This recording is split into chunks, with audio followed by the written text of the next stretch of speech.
Good evening all, and welcome to our first meeting for 2024. And welcome to our guests tonight, our staff members, and our guest speaker, Leonie from Regional Development Australia and all the towns around us. Welcome, and look forward to seeing the President, Rolf, shortly. Before we move on, we'd like to acknowledge the Nadja and the Ghana people, the traditional custodians of the lands and the waters of the Light Regional Council area. We pay our respects to their elders, past, present and emerging, and extend that respect to other Aboriginal and Torres Strait Islander people who are present today.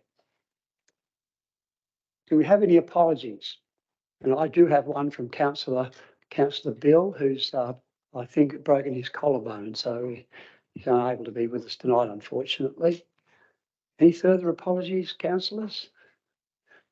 No further apologies. We'll move on to the item 3, the confirmation of our council minutes.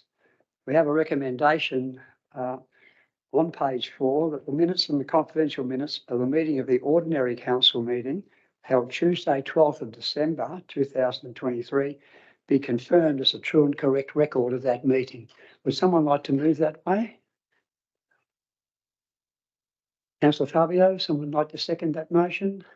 Councillor Ellison, all those in favour?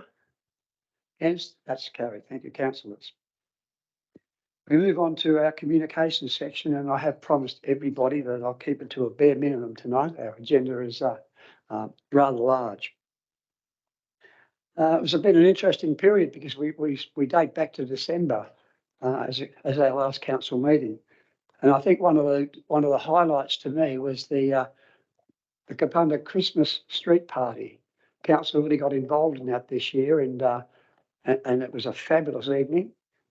Brought a lot of people to our street and to our town, and I must acknowledge Councillor Fabio's great efforts in comparing that night, and the children who were just outstanding in their behaviour and everything else that happened. It was a fabulous night, and I really commend the organising committee and hope they were able to do it again this year. Regrettably, Freeling's event had to be postponed or cancelled due to inclement weather, which was so sad because I know that group also had put a lot of time and effort into making their always special event happen. Also, last night I went to the night before, to the opening of the Barossa Arts Festival. This is an event that goes over probably a month, starting in March. Our council have been involved in the past in supporting this event. When Karen Nichols, who's the organiser of this event, has addressed this council. Fabulous event. It was a lovely evening, and we look forward to seeing how that rolls out in March, April. There's over 40 events and workshops and so forth, so people can get involved in the arts across the Barossa and across our council region. Also, I had the kind invitation to attend Uniting Care's Christmas luncheon and presentation. I think we're all aware that there's a lot of people out in our communities that are doing it pretty tough. And Uniting Care is one of the groups around, and there are others, but Uniting Care are doing some wonderful work in looking after these people that are doing it tough. And their Christmas function there brought a lot of joy and happiness to a great many people that look like we're going to miss out. So I take my hat off to them, and hopefully might be able to support them a little further in the future. I think that's probably enough from me. Councillors, is there anything you'd like to report? If not, we'll move on. Tonight we have a presentation from Leonie Booth, who is Chief Executive Officer of the let me get it right, the Regional Development Australia, Barossa, Gawler, Light and Adelaide Plains, the whole sort of mid-north, almost, the important part of the mid-north anyway. And Rolf Binder, who is Chairman. I thank you sincerely for being here, busy people, and we look forward to working closely with you in the future as we have in the past. And we look forward to what you've got to tell us tonight. So the floor is yours.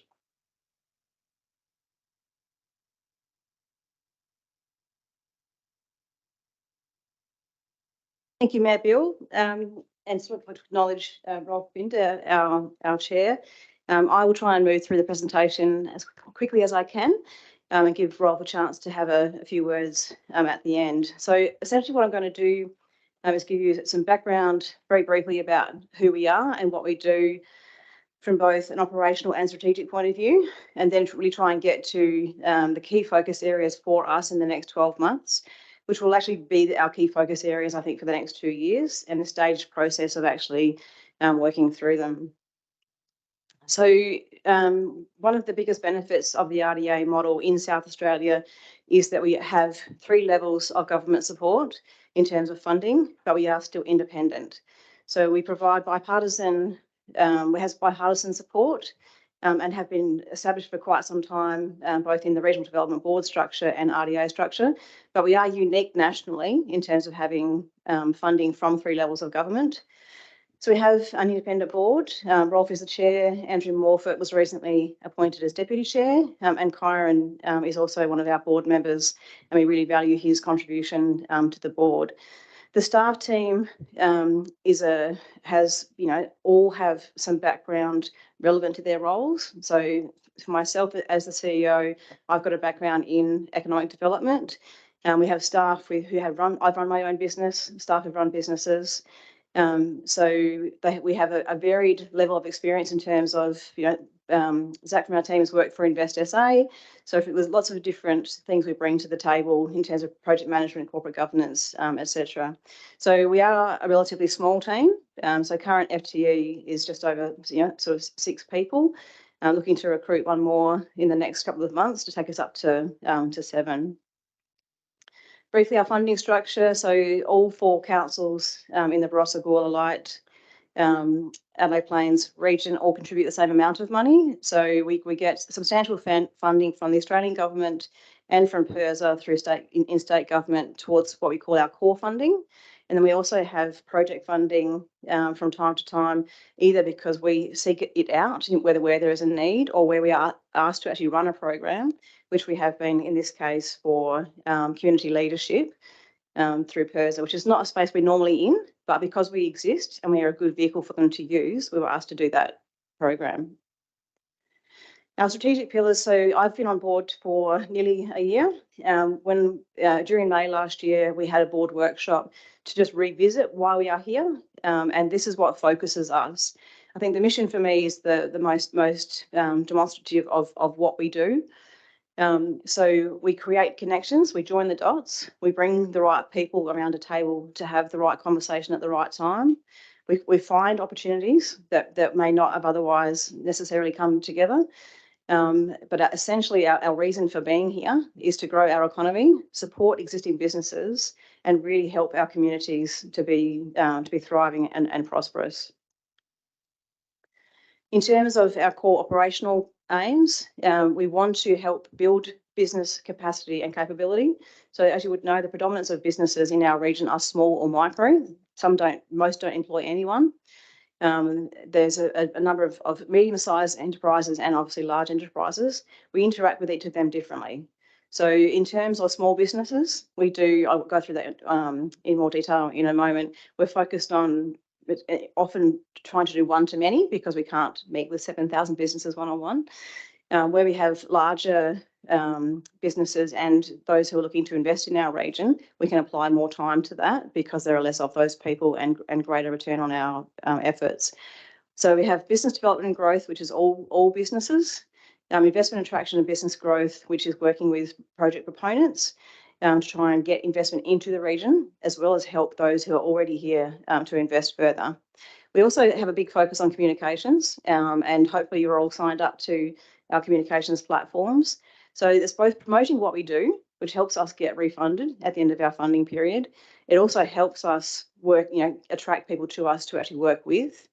But it really also helps us join the dots again in terms of being able to talk to multiple people. And also in terms of actually trying to promote the region as a place to work and place to live. So huge growth forecast for our region. We need to get people to come here and take up those opportunities. This is a busy slide, and I'm happy to be pleased if the slides were shared afterwards with elected members to make it easier to absorb afterwards. But following on from that, so business support is either one-on-one or one-to-many. So we provide business support in terms of our B2B program and connecting people in with predominantly local providers who can provide that sector support and specific advice. Investment and traction case management, so working with council's case management team to actually make sure that the potential projects become actualised. Sector development, we've got a key focus on tourism, food, creative industries, primary industries, manufacturing, and obviously health and aged care and education to support that population growth. We do have a focus on education and skills. We, again, are the only RDA who has a contract with the federal government around regional university centre. So trying to help students actually stay in the region and creating pathways for them into employment. Economic diversification, again, aligned to some of those key growth areas and strengths. We make regional connections. So again, as I said before, connecting people to each other. The leadership program, which we're keen to talk to you more about and talk to your team more about. We've just got stage 2 funding, which is great. And obviously First Nations people as well, trying to actually help First Nations people into business and into opportunities in the region. Strategic focus is that regional collaboration and advocacy. So this week I was with Adelaide Plains Council meeting with the State Planning Commission and talking about some particular priorities for them. We put a submission into GARP in terms of the Greater Adelaide Regional Plan process that tried to represent the views of all 4 of our council areas, as well as the views of the board. So it's a chance to provide really strong regional intelligence into government planning processes. So each of the 4 councils have their own growth plans. The state has growth plans, and every single agency inside state government is also working on growth plans and how they support them. So we're really keen to be that conduit and join people together and be able to actually help those projects potentially be more collaborative. Research and projects we do as we have need as well. I'll talk about that a bit more in a moment. There are some key documents that we have that we feed into. The regional investment pipeline tracks the potential economic investment for the region, which goes into a statewide blueprint. And those figures are really, really important in terms of getting attention for regional South Australia on investment in infrastructure and investment in resources. RDSA, so the Regional Development South Australia, are the 8 RDAs joined up. We have an infrastructure prioritisation process that tries to, again, we had our priorities that our board worked with the 4 local government partners on to establish. We fed that up into a process, and that report will be out soon, which is a key document that Infrastructure SA are you going to use as part of their planning. In my 1 minute left, so the board has some key focus areas. None of them will be surprising to you. So I'll work through it really quickly. So housing, we know there's massive growth for the region. We need to have greater housing diversity. I know your council's already flagged that in your revision of your strategic plan. We need greater diversity. We need more affordability. We need more rentals. So whilst we've got the volume of houses in the region, we need to have some more thought about how we actually create that diversity. Everyone's crying out for workforce, and we actually had an inquiry to our office this afternoon before I walked in from someone who's employed a migrant worker in Kapunda, cannot find any housing. What do? Send them back? So there's that process of immigration takes 7 years or something sometimes. They get to the final point and have got nowhere to house them. So that just demonstrates really well that both the workforce issue and the housing issue. So we just engaged a great new staff member who will help us work in that area, and we'll link through to the campus.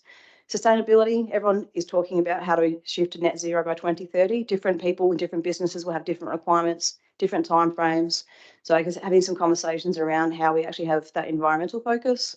Leadership, again, is all about how we actually have the leaders of the future. So this group sitting around the table, what does the next cohort look like? Where are they? How do we help to generate them? And also in business, stepping up into management. Infrastructure and land use planning, obviously we talked about GARP, we talked about infrastructure priorities. It's a chance to actually bring some of those things together across the region and have those people talk to each other. So we've got more conversations to have in terms of the 4 councils getting together to work out how they interact and are interdependent. Water, massive, need it everywhere, need it tomorrow, need it for a lower price. Is again trying to have that joined up focus. So that's the speed version of what we do. I'll hand over to Rolf for some closing comments, but if you're not signed up to our communications tools, please do so. Thank you. Thank you, Leonie.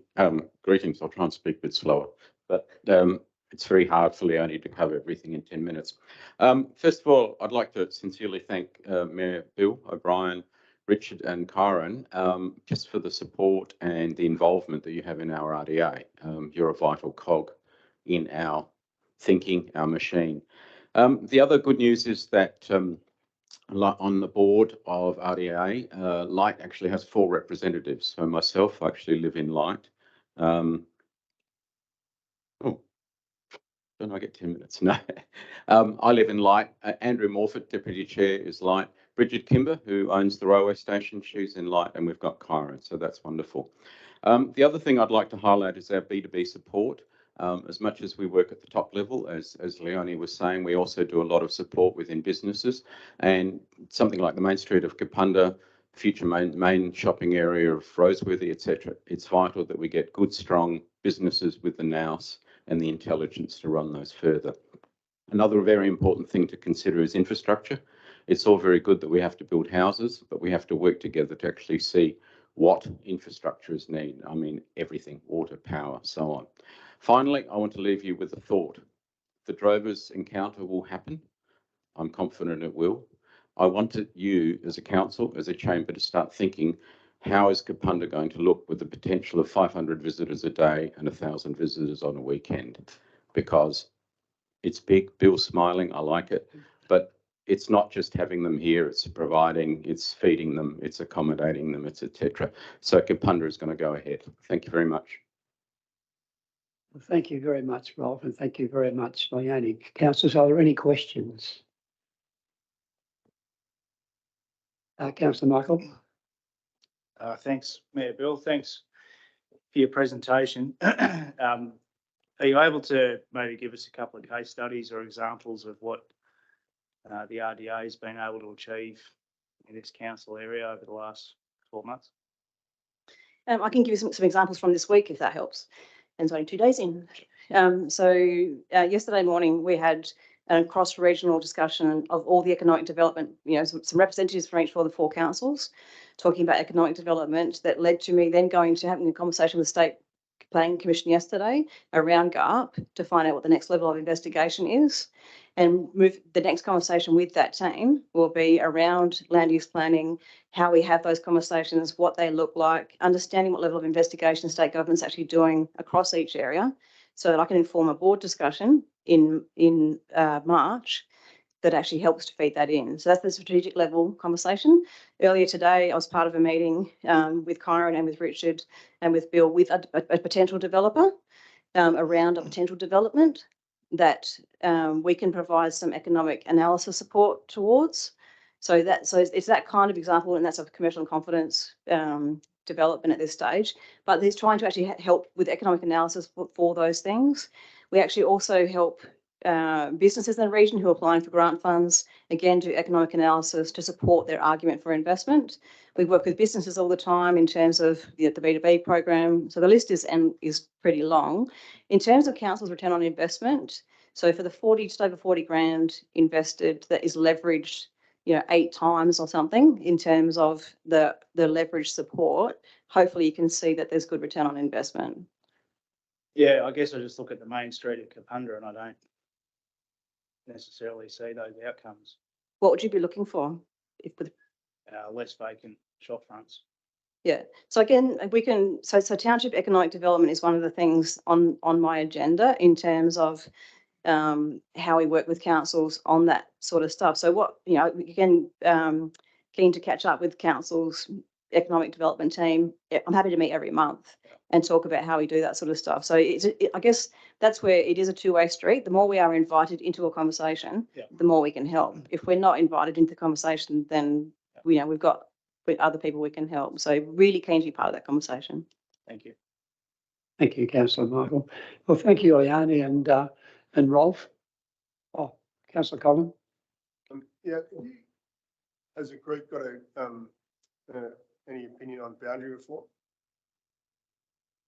So from my point of view, I don't look at the boundaries. So I think, again, without prejudice comment, I think local government has the most interest in those boundaries for obvious reasons. We work across the whole region. We also work across the boundary barrier with Playford and Salisbury, because all of the conversations are interconnected. Concordia will be 25,000 people. There's no employment land in that. They're going to be working, hopefully, if we can get new jobs generated in Roseworthy and Kingsford. So I guess there's benefit of growth in one council area for another one if we all work together to make that happen. So if Concordia provides the people in the workforce for Roseworthy and Kingsford to have a workforce, that's a great outcome. That's right. Yeah. Yes, we do. Councillor Colvin, could Yeah. you use your microphone, please? Yeah. So it's Barossa, Gawler, Light, Adelaide Plains. Yeah. Further questions, councillors? If not, look, thank you so much, Leonie and Rolf. We've built a strong working relationship over a number of years. We enjoy your advocacy for our region and for our towns in particular. We look forward to working with you in the future for some very exciting projects. And I'm sure they'll be rolling out in the next year or so as well. So thank you for being here with us tonight. Councillors, we'll move on now to our section 8 of our agenda, which is our action items. And as our normal practice, we'll deal with these a page at a time, and the first page being page 6.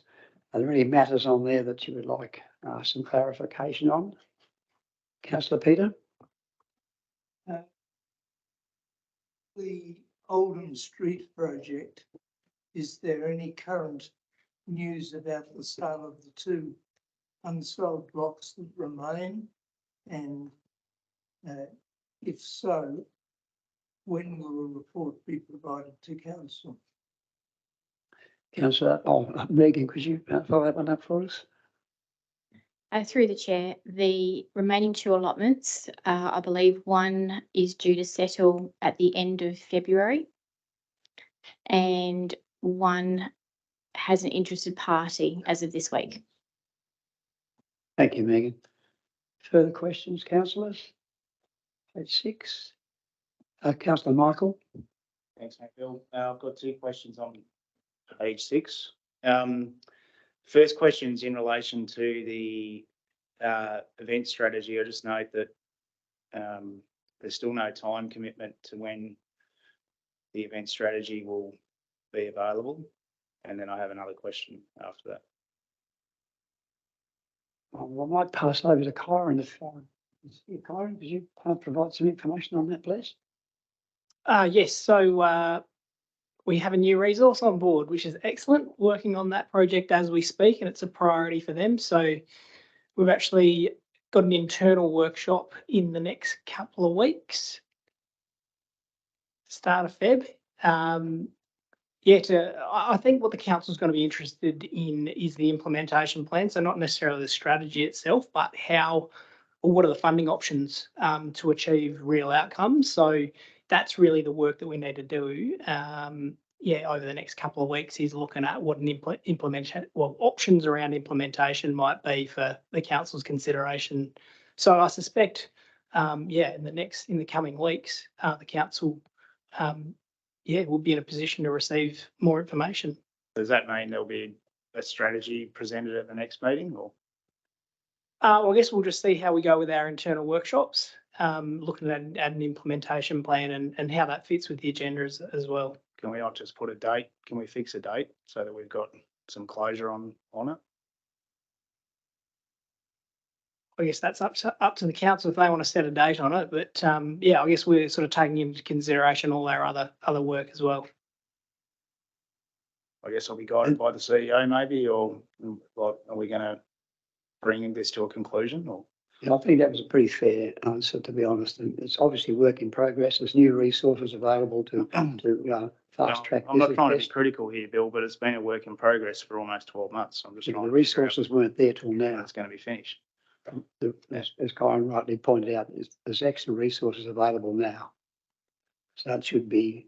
So we should be able to fix a date when it's going to be finished then. No.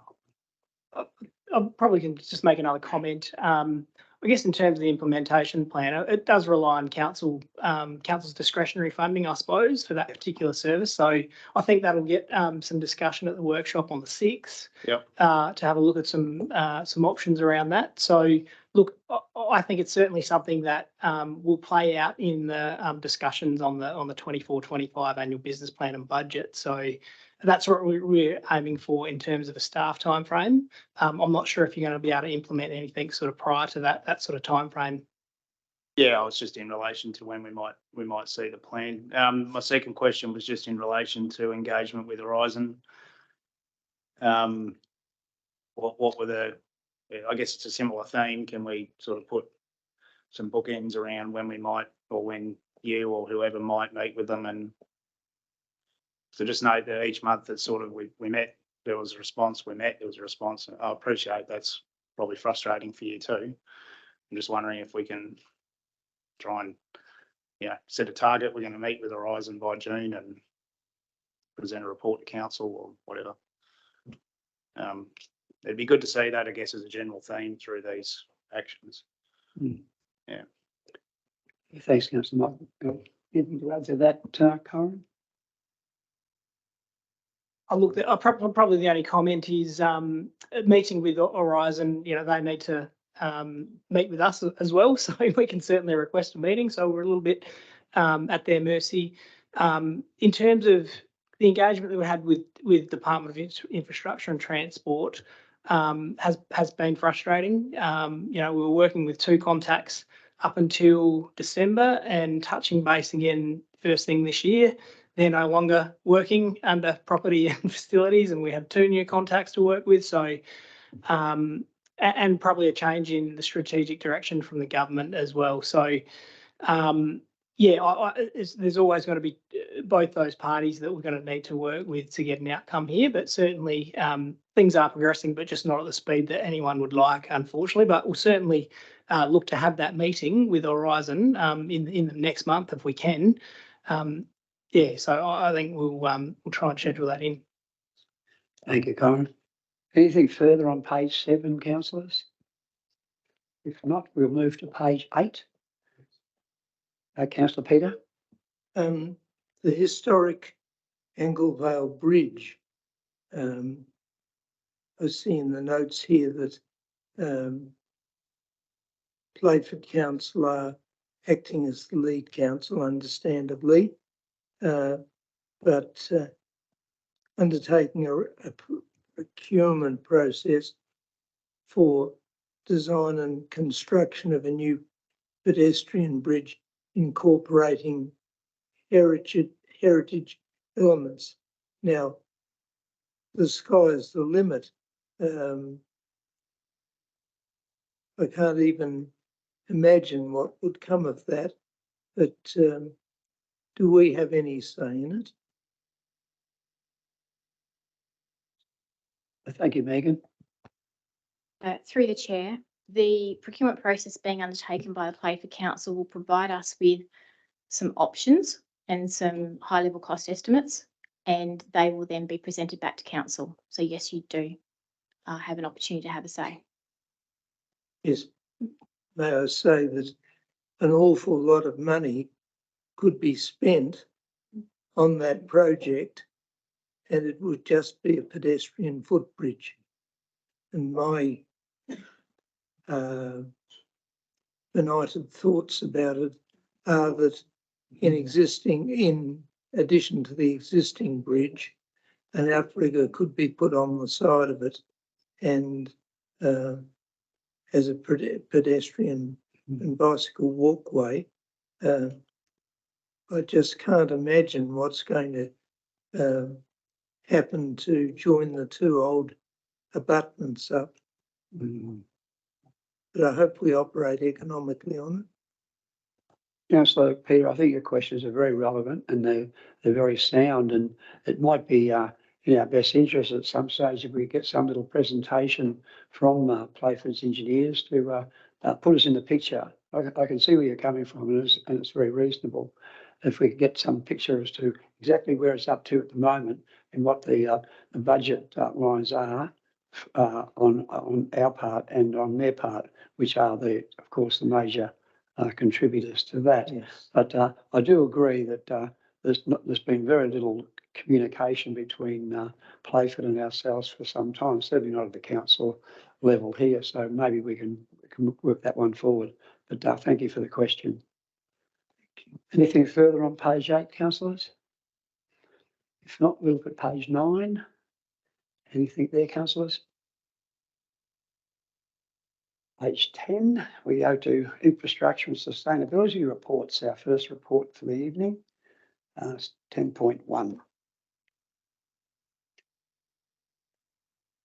And thank you, Jason, for once again a very well prepared report and very informative and very positive report also. So thank you for that and your team. Are there any questions, councillors? If there are no questions, I have a recommendation on the bottom of page 12. Sorry, Councillor Simon. Yes, I do have a couple of questions. The first one would be the Freeling car park. It says here on Hanson Street. Is that the car park that belongs to the childcare centre? Jason, could you put some light on that one? Or Megan? Thank you, Megan. Through the chair, the car park is actually owned by the council and leased in part by the childcare centre, yes. So then, continuing from that, I have asked probably 3 times now, not in public, but I have to do it in public now because I have never got an answer for it. So the question was that in our Freeling stormwater management plans that exist, there's a clear statement in there that all new car parks and new developments have to abide to water-sensitive urban design standards. And looking at, I went to that car park a couple of times now, and I went there for a rain, and there's just literally nothing. The entire water just pours straight into the road. There's no gross pollutant traps. There's no biofiltration. There's no on-site water capture. There's none of that. And I just wonder how this came about. Thank you, Councillor Simon. Thanks, Megan. I'll take that one on notice. Thank you. Thanks, Megan. Councillor Simon. With all due respect, that's the 3rd time that I asked this question in private. So I specifically didn't want to ask this in public because, because we've been told not to do so. So I don't know if it's good enough to take it on notice, but that's all we can do, I suppose. However, I do have a few more other questions, if I may.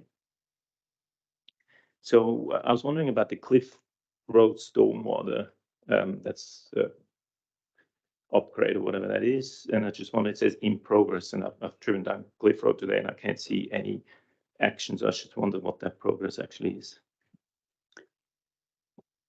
Thank you, Megan. Oh, thank you, Jason. Yeah, through the chair, essentially waiting for contractors to complete those works.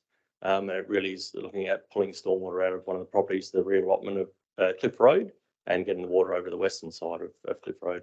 I would expect within the next 2 weeks that'll be completed. Thank you, Jason.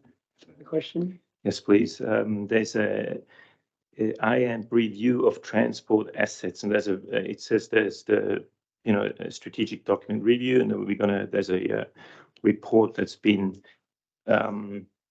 created, and it's going to get presented to February EM information session. I'm just wondering why that is presented to like some sort of almost confidential type of session, not in public.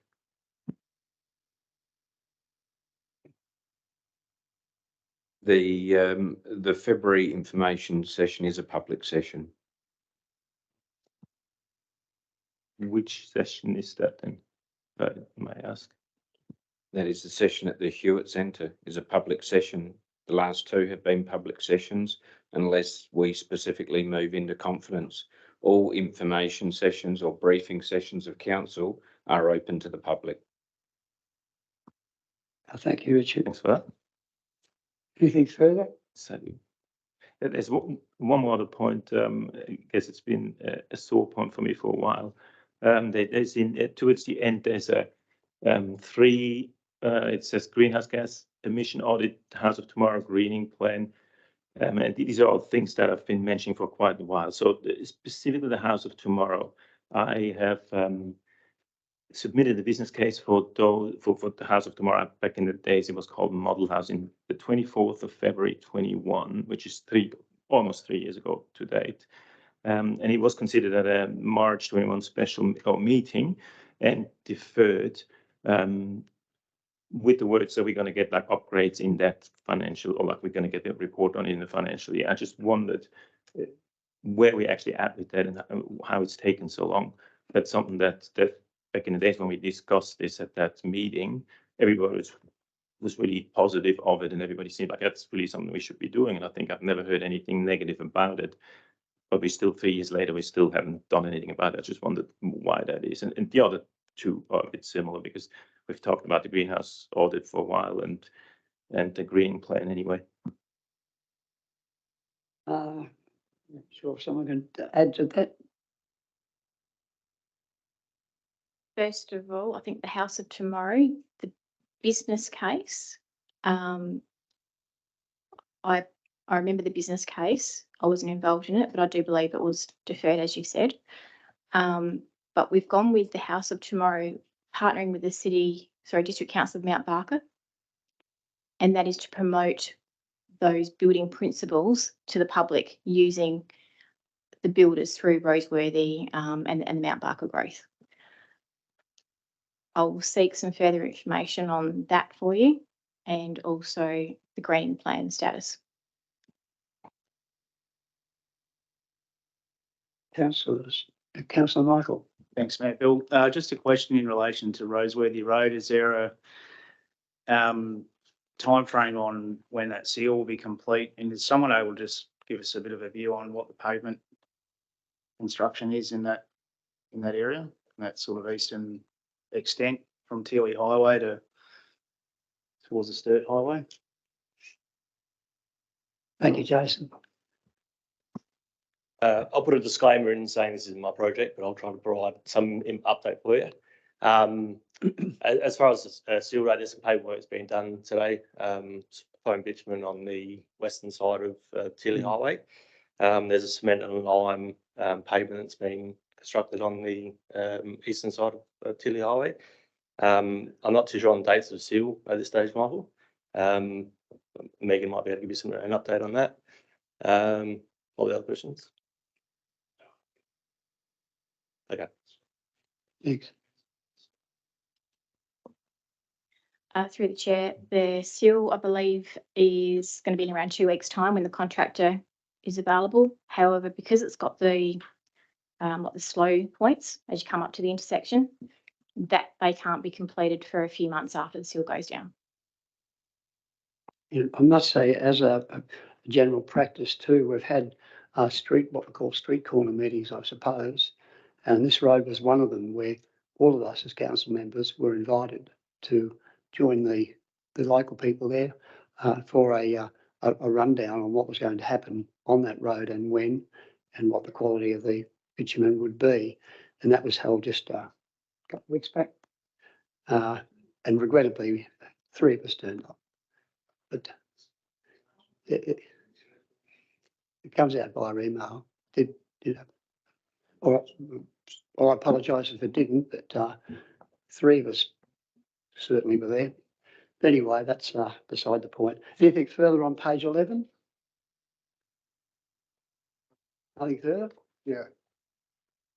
Just going back to Stirling Street, I think that was redone, and there was some, I think we've done a pretty good job looking at it, but there was some negative reports in the press about the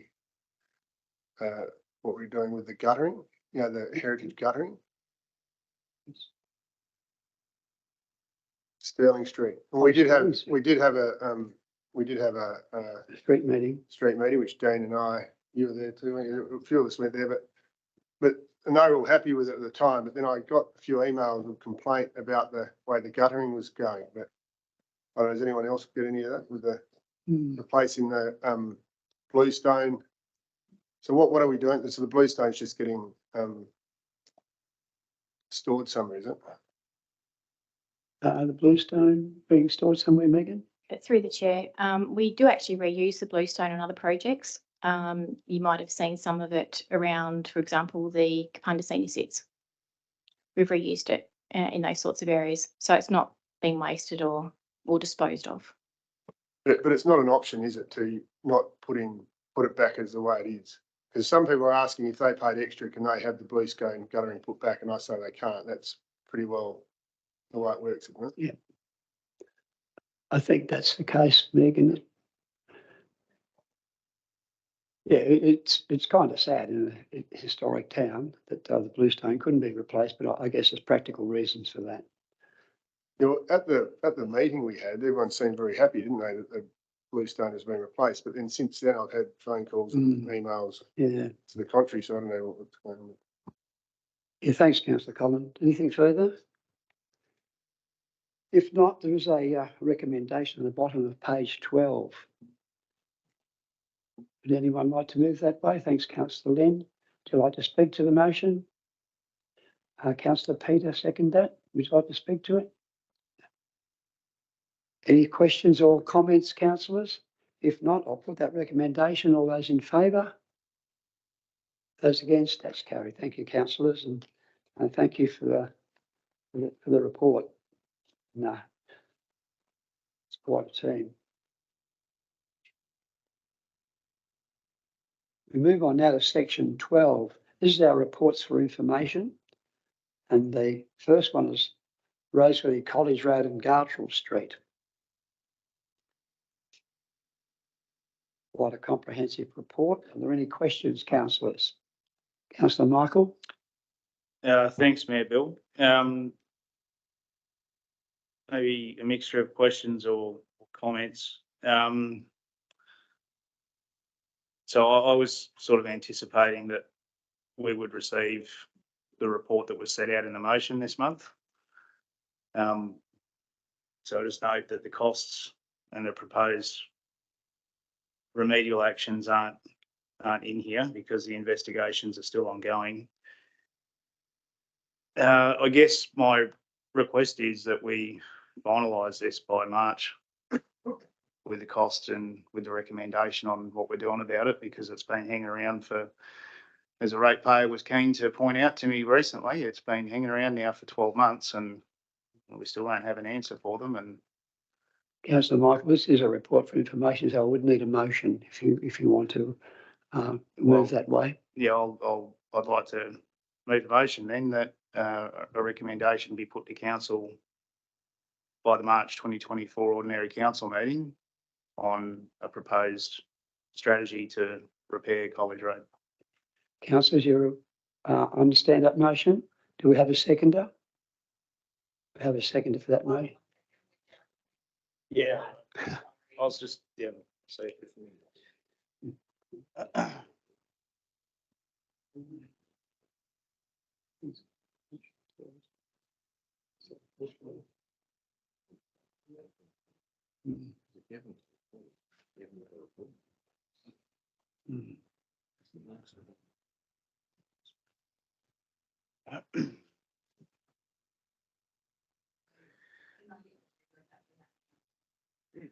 The council received a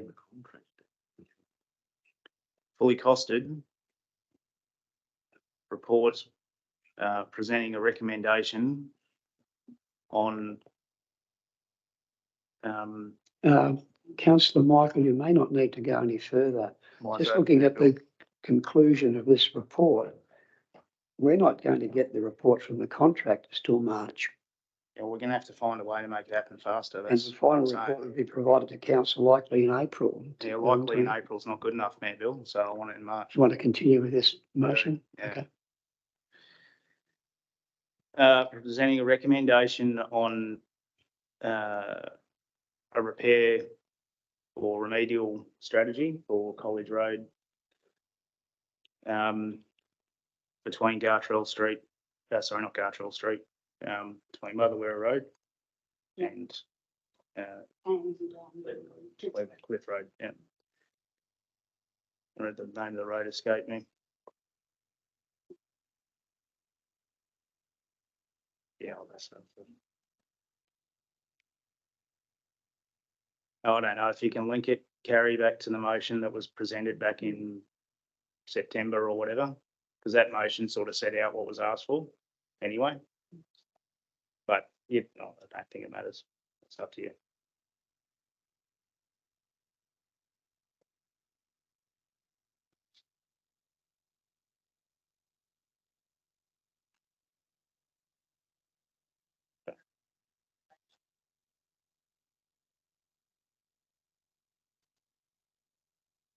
Yeah.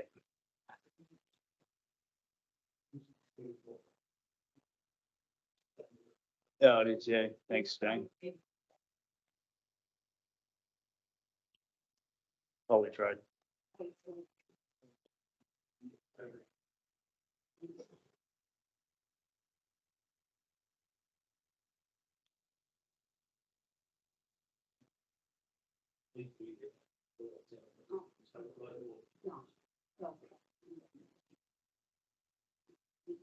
Yep, so I'd like to put that motion. That's the motion.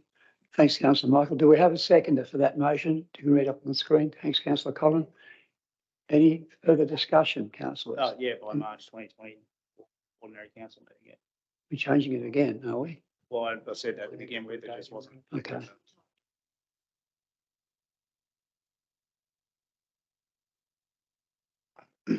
You clear with that, councillor Colin? With the extra words?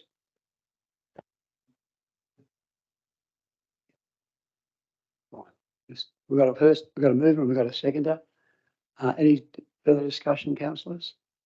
If not, I'll put the motion. All those in favour? Those against? The motion is carried. Thank you. We move on now to 12.2, which is transfer of ownership of the Main Street Kapunda. Can- Oh, councillor. Can I have some more question about this report, please?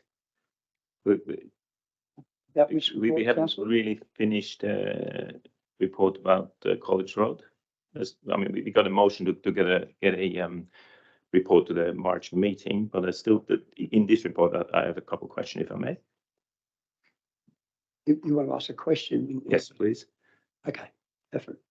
So there's in the report, it talks about how the road was finished and then in late 21 and then in early 22, there were signs of deterioration. I'm just wondering, as I recollect, it skips, in my opinion, a crucial part where the two intersection of between College Road and Krieg Road and College Road and Stone and Dawlets Road completely deteriorated prior to 2022.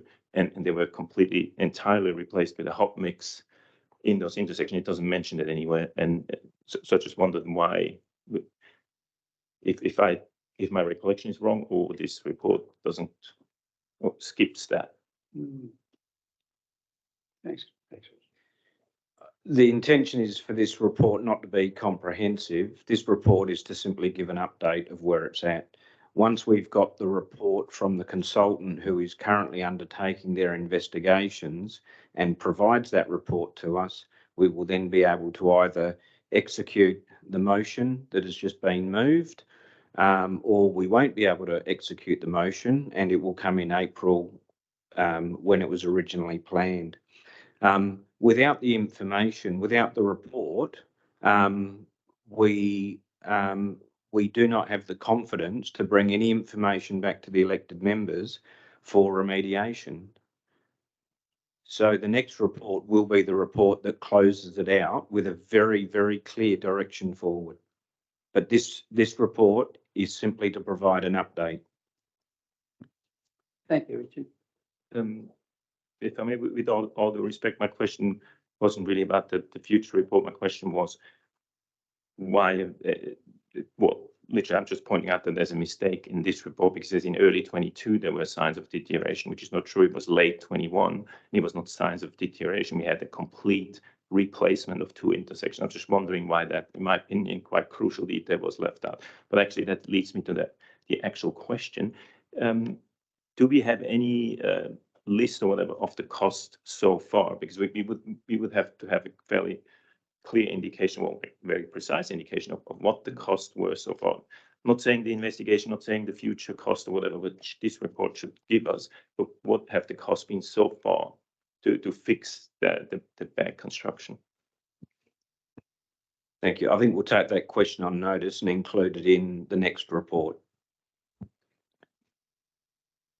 Anything further, councillors? Councillor Michael? Yeah, sorry, Mayor Bill. I did have a couple of questions about Cottrell Street. So, We're turning this section of our agenda into a discussion, and we've already got a motion that's been moved. yeah, I know, but that was in relation to a different road, Mayor Bill, with respect, and it's an issue that is being raised by the community, and I think they expect us to talk about it. And I've got questions about the report. So the questions are in respect to Gartrell Street. I mean, and it sort of applies to College Road. I mean, can't we? Yeah, I know I've got this deflector graph machine out there. I mean, I don't quite understand why we couldn't just take cores of the pavement. Because I note in the report here around College Road, it says we don't know what the pavement is. We just need to dig a hole and then we'll know. But probably more to the point is there a need for the eastern end of Gartrell Street to feature in our capital works program going forward? Just noting that there was a bit of a Band-Aid treatment done in 2017. We've had to go out there again. There's an indication that we may have to keep going out there. Is there a decision to be made that says, well, let's just do it once, do it properly and move on? Is that something we need to consider as well? I guess I'll be guided by the staff on that. That is a project all part of our 24-25 development, which will include how we're going to fund it, which our aim so far is that there's an opportunity for grant funding there. Yeah, thanks, Richard. Thanks, Councillor Michael. Anything further, councillors? We move on now to 12.2, which is one that's a bit close to my heart, and thank you for raising this in the first place, Councillor Michael. It's a transfer of ownership of the Main Street Kapunda, and there's quite an extensive report there. For information, are there any questions in relation to that? Not, we'll move on. Oh, sorry, Councillor Michael. No questions. I do note there's a related report at item somewhere 12.7, which I've got a couple of questions about, which are relevant to this in terms of activating the main street. So I don't have anything further on this report. I'll just hold them over until 12.7. Thanks. Yeah, no, thanks, Councillor Michael. Good call. The next matter, 12.3, is a public notice temporary road closure for the tour down under. That's already happened, councillors, and we can gratefully say that the tour created some great publicity for our region. There's no doubt about that. But are there any questions in relation to that before we move on? No. The 12.4 is grant funding program round 2, and thank you so much, Lorinda, for your report. Always comprehensive and always accurate, and always good news too for the people who might receive some of these grant funding opportunities. Are there any questions in relation to that, councillors? If not, we'll move on to 12.5, the Kapunda Mine Site In Situ Recovery Trust Proposal Update. I think that's all good news also. We understand in talking to the proponents that they have also now received something like $11 million from the new backer. So there's something really in the air there that this is going to move on fairly quickly.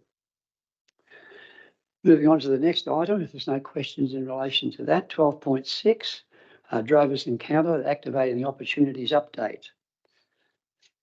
Any questions in relation to this, councillors? If not, we'll move on. Oh, Councillor Collins. Yeah, I've got quite a few questions, but are we allowed to talk about the expression of interest and so forth are all in confidence at this point. we could move into confidence and discuss it, couldn't we? Well, I guess we could. We could do that if you want to move a motion that we go into confidence. Yeah, I'd move a motion to go into confidence because I think there's a lot of things that I read in there and I'd like a bit more information. I'll second that. You second that?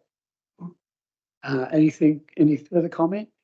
Just a question there, Bill. I support the proposition, but I just note there's a number of people here. Are they waiting for a specific agenda item, and do we deal with that and then deal with this, or? Yeah, we could probably take this matter to the confidential section, which we'll be having later in the meeting anyway, and move it into that section there, because in due respect to the people that are here, they'll be sitting out there for an hour. So you happy with that, councillor Collins? All right. So we'll leave this sitting on the table for now, and we'll bring that matter up in confidence later in the evening. So that takes us to 12.7, support for new business options, Township Main Street and Township Activity Centre zones. And again, this is a great report, and there's plenty of information in there also. So I think that might have been a question on notice, maybe, but it's a great report. Hope everyone's had a good chance to read that, and have you have any questions in relation to it? Councillor Michael. Thanks, Mayor Bill. I do have a couple of questions, and they're more related to some of the initiatives that are set out in here. There's a few, but I'll be reasonably quick. So on page 30, no, sorry, on page 29, we talk about a formal development incentive scheme has yet to be drafted or developed by the council. Is that an opportunity? This is the first question. Is that an opportunity for council to consider developing such a scheme, you know, as a starting point for, yeah, as an initiative, as sort of set out in here? Is that something we should look at? Maybe it's a question for the council, maybe it's advice from staff. I guess that was the question I had when I read it. Why haven't we done that yet? That's not a critical thing. It's a, you know. Someone like to take that one on? Is there other councils that we can look at who have done it? I don't know. Yeah, through the chair. So I guess there hasn't been a pressing, in conversations that I've had with elected members and the former economic development panel, it's not something that the panel's been actively wanting to pursue as a short-term priority. So staff haven't necessarily prioritised that. There is an example provided within the report there from Sunshine Coast Council on how they do development incentives. So certainly if that's something the council wants to have a look at, that's probably maybe the upper end of what councils do. I guess there can be, well, I guess the recommendation from staff is that if you're going to look at a policy, there should be some pretty clear guidelines around it. At the moment, or historically, the council's really looked at a case-by-case basis on whether a development should have some incentives applied. That's typically been through rate rebates, which is a reasonable incentive to give. And council has those powers right now to enforce.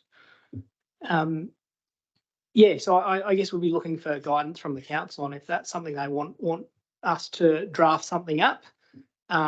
Probably give us some guidance on, you know, how big you want the incentives to go. Do you want to look at cash incentives, or is it really more around case management and rate rebates and those sorts of things?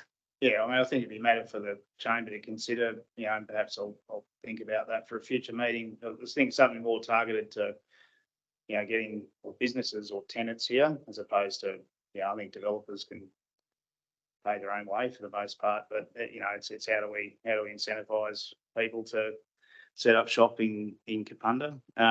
So I'll take that away and have a think about it. And then I guess there was a number of initiatives set out in this table, table 1. Yeah, I won't go through all of it, but you know, there was discussion on pedestrian upgrade improvements at Freeling and Greenock, on-street outdoor dining guidelines, heritage facade improvements in Kapunda. So there's a number of, there's low-hanging fruit in my view there that's low cost. Yeah, I don't know, can't speak the impact. I know Gawler's just done the caravan, the RV thing down there. You know, I think this is stuff that we can we can be looking at, right? It's tangible, it's quick, it's relatively cheap. You know, it'd be good to see. Yeah, I'm not sure how we take that forward, whether it's a motion at a future meeting that sort of picks some of this stuff out and says, can we go and have a look at that or whatever. But yeah, there's some good stuff in there that we could be doing, you know. Yeah, thanks, councillor Michael. Anything further, councillor Collins? I'm just following what Michael was saying. I agree with him, but the woman from the, what's her name?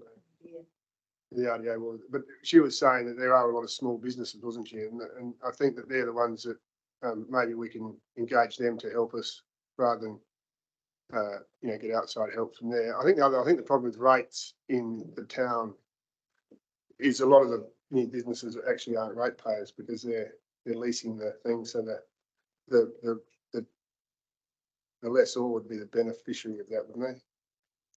Rather than the person who's opening the business. So you've got to be a bit careful who you're rewarding when you're doing this. So I think that I think the startup cost is the most inhibitive thing that we've got. And the car parking fund was the thing that was the most inhibitive. So hopefully we can encourage people by giving them a rebate. Yeah. Further questions, councillors?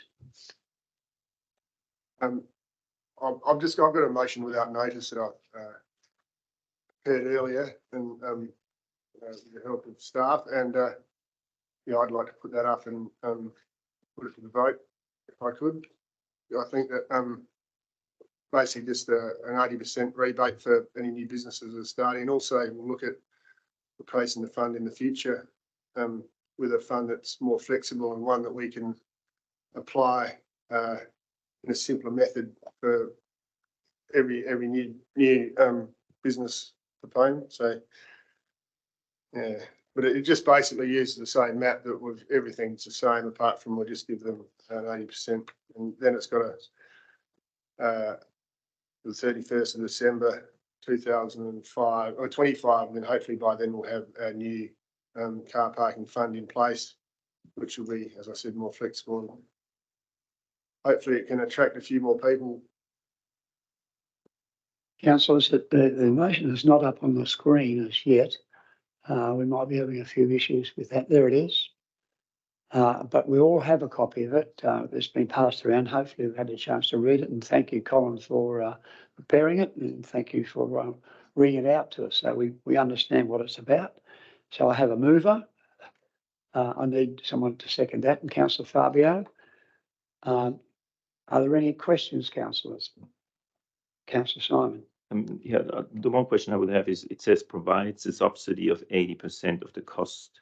So how does that work? Is that through a rate rebate, or as we just heard, that's probably not very practical? Is it actual cash given to these people? So they give us cash and we put in a car parking fund, and out of another hole we give them the money back type of thing? That's the idea? Okay, sounds good to me. Further questions, councillors? Comments? Well, the thing is, it's just really a book figure. So basically the money will have to be presented at some stage. If the car parks, so say if there's 5 car parks that have to be built, we'll supply 80% of the money basically. So in the future, when the car parks have to be presented, we will have to go and get the money. But it might be, the next council's problem. So. Yeah. Thank you, Councillor Collins, for pursuing this. You know, really, this has been a real pet subject of yours, and you've obviously put a lot of thought into this, and this motion is very sound. And we've got a mover and a seconder. Any further comments, councillors, or questions in relation to the motion? If not, Councillor Dean. Just a question. I'm still unsure of the financial implications of this. Normally we don't allow motions without notice that have got financial implications. We require them to be notice of motion. I know this has been discussed for a while, but I just appreciate some comment from either Craig or Nigel or Kyron as to what financial implications there might be before we vote on it. A good point. Thank you, Councillor Dean. That's a very good question, and I can't answer it. I'm hoping someone here might be able to. In terms of the immediate financial implications between now and 30 June, it's unlikely that it would be significant by the time planning applications, etc., are put through, but it will be something that we'll be looking to budget for 24-25. So that would be the only constraint that we would have. That was what you were getting at, councillor Dean? You're satisfied with that? Thank you. Well, we have a motion, we have a seconder, a mover and a seconder. Any further questions or comments? If not, I'll put the motion. All those in favour? Those against? That's carried. And thank you so much, Kyron, for your excellent report and for your input, Councillor Collin. Excellent. Well done. On page 37, councillors, there's a motion, a recommendation, pardon me, down the bottom of the page that the reports for information be received and the contents herein noted by council. Would someone like to move that way? Councillor Simon, would someone like to second that? Mayor Bill, if I may, considering we've given consideration to discussing the Drovers Encounter thing in confidence, should we be leaving this recommendation until such discussions have happened, or is it wise to, wouldn't matter? That's a very, very good point. I'm being tested tonight, folks. That's a very good point. We're moving into confidence later to deal with one of these matters that came under this particular recommendation. I would, from my perspective, I would think this recommendation is sound because the other one will be dealt with in confidence. Mm-hmm. So this recommendation is that information is received and noted. There's no decision. There's going to be no decision on that item, and that item will be discussed again later when it comes into that confidential session. So this doesn't have an impact on receiving. So I would keep that with the meeting process. Yeah, thanks so much, Carrie. That makes a lot of sense. You happy with that, Councillor Fabio? Okay, we're all comfortable with that. No questions or comments. I'll put the recommendation in. Would someone like to move that way? Do we have someone move? Councillor Simon moved, and we had Councillor Dean. All those in favour? Those against? That's carried. Thanks, councillors. I'm not going to thank you again for writing that report and for preparing all that information as well. Reports of decision, councillors. 13.1, the council's green bin rollout and the trial update. And I think, thank you, Councillor Ellison. I think you brought this up in the original concept of rolling out a third bin in the Gawler Belt area. But the reports, I guess, speaks for itself. There's a recommendation on the top of page 38. Are there any comments, councillors, or questions? Councillor Simon. First a comment and then a question. I mean, to me, it seems a bit sad that that's how this goes, but the statistics or whatever prove that we shouldn't be doing this, then that's what we're going to do. But I just wonder, one thing that I do wonder is if that's just going to cause more green waste in our red bins, which is obviously not a good thing. So I was wondering if there's some cost implication there. And the other question that I would have is, we got some really nice statistics about this green bin service. But do we have similar statistics about the 3-bin system where it exists? I mean, do we know that it works much better where it actually exists than it works here or doesn't work here? Do we have some comparison between the two? Thank you, Megan. Through the chair, we've recently had an audit done through KSAP, I believe, where they've taken a selection of bins and audited the contents. And I believe that report will be available soon, so we can provide that if you like. I do remember the report, but thanks for pointing that out. Yeah, thanks. Thanks, Councillor Simon. Thank you, Megan. Anything further, councillors? Councillor Michael. Just very quickly to the Deputy Mayor's sort of line of logic, is there an opportunity to increase the opening hours of the facility down on Scotty's Grove Road? Because it's like 10 till 2 Saturday and Sunday. I don't know whether that would be of any benefit to the community. The men's shed operate the recycle depot on Saturday and Sunday. Yeah, that's right. Yeah, but and they're volunteers. it's volunteers. We pay a contribution to the men's shed, but they're all volunteers. Right. Okay. Mm. So no. And it's working particularly well.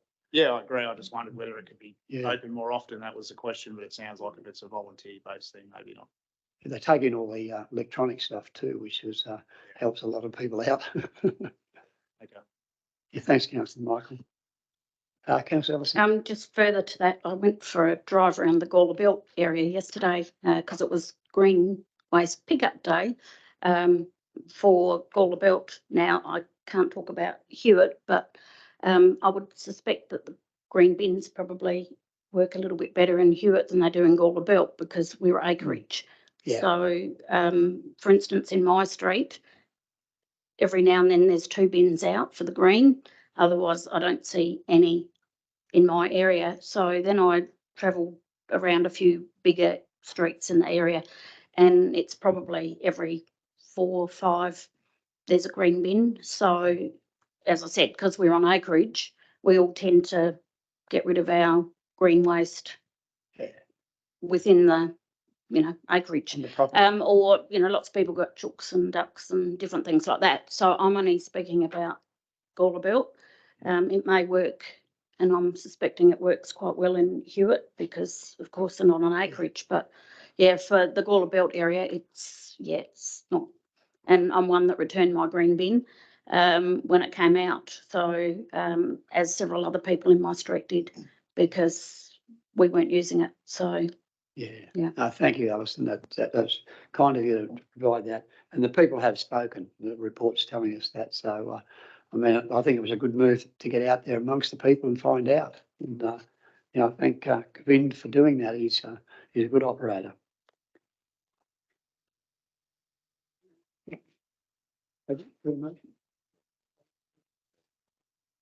Oh, pardon me. 13.1 is a recommendation about a third of the way down the page, Councillor, a quarter of the way down the page. Would someone like to move that way? That was a dead heat. Councillor, ladies before gentlemen, Councillor Ellison and Councillor Michael. Are there any discussion, councillors? Any further comment? If not, I'll put the recommendation. All those in favour? Those against? That's carried.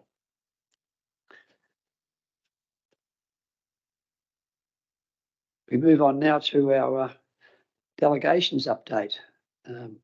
This one confused me a little bit, to be honest, and not that that's hard, but it did. But I think we have to do this 3 or 4 times a year to bring our delegations in line with the legislation. Is that correct, Curry? So that's why this report's here. It's not anything sinister or anything else, or we've not been doing the right thing. It's quite the opposite, as I understand. Are there any questions, councillors? If not, there's a recommendation on page 41 that continues on to page 42. Would someone like to move that way? Councillor Dean and Councillor Fabio. Any questions or comments, councillors? If not, I'll put the recommendation. All those in favour? Those against? That's carried. Thank you, councillors. Thank you for preparing the report, Corey. Well done. This is an interesting one too on 13.3, local government participation and election review. And this is not before time. I think we'd all agree that local government needs to step up a little bit and be on the same par as the other forms of government around us. And I think this is a great opportunity for us to put our hand up and look to the future of local government in a more positive sort of way. And certainly with the election of councillors and mayors and so forth, we're a long way behind where we should be. 33% voter turnout is not real flash. It's not showing a lot of confidence at all in elected members or the mayor to be, looking at those numbers. So we've got this opportunity. I've had some meetings with Jeff Brock, only casually, they weren't formal meetings, with Jeff, who I get on with particularly well, who's the Minister for Local Government, and he's very much behind us, and the next mayor, very much behind us, sort of, getting into the 21st century with how we operate. So we'd like the opportunity here to put something together that contributes to the future. Any questions, councillor? There is a recommendation there on page 44. And thank you, Councillor Lynn and Councillor Collins. So I've got to move in a second. Are there any questions? You have to talk on it? So we do this recommendation, then how do we go about giving the feedback? So all elected body has a feedback to the mayor and the CEO, is that what we do? Yeah, well, I And mean, then- I'm certainly from my perspective, I can't speak for Richard in this case, but I'd be more than happy to receive phone call, more than happy to receive email, or whatever. We don't need a workshop, format is you it? want. Excuse me? We don't need a workshop or something? Well, that's another point. If you like a workshop, I think we could do that, Because providing we get a commitment from everyone to turn up. reading his report, I was a bit worried about the direction they want to take. Mm. It seems to me that they're going to make local government into party politics a little bit. It seems to be heading the way of the eastern states, and I think that you say that there was 30% participation, voting participation. I think in Dutton we had over 50. I think Light had wasn't quite so bad, and Michael and that one down there was bad, but it's. Oh, we're going to but get a I'm just saying that I think the major trouble that we've got is not the way the vote is done. It's recruitment of younger or newer councillors. I think that's the biggest problem. Yeah. And I see, so they're going to have, one recommendation was have you can only sit for 2 terms, is it? And then what? And then get rid of wards. I'm not supportive of that. I think the ward system works very well in the Light Region Council. So there's a lot of things. I think we're going to really have to sit down and discuss it rather than just have 3 representatives go down and tell him what to do. I'm more than happy to follow that one up. I think it's a way to go. We want everyone who's got experience around this table in local government. There's a lot of experience, a lot of years, and a lot of very good experiences and more. I've been an advocate for as long as I've been on council, I think, for 16-year-olds, for example, to be able to vote in local government elections, simply because they're not compulsory. And you're not going to get Justin Bieber as your mayor. You're going to get 16-year-olds who can get married, they can fly an aeroplane, they can do all those things, but they can't vote in a non-compulsory local election. They can vote for the captain of the footy team, they can do all of that, but they can't vote in a council election. And I've been a strong advocate for that for a long period, and I've got a lot of other supporters around him, fairly high roles in local government. But this is the opportunity that these matters can be put on the table and can be addressed once and for all. If it's not what people want, get rid of it. Don't talk about it anymore. But put it out there. Put some of these things there that might just sort of raise the bar a bit.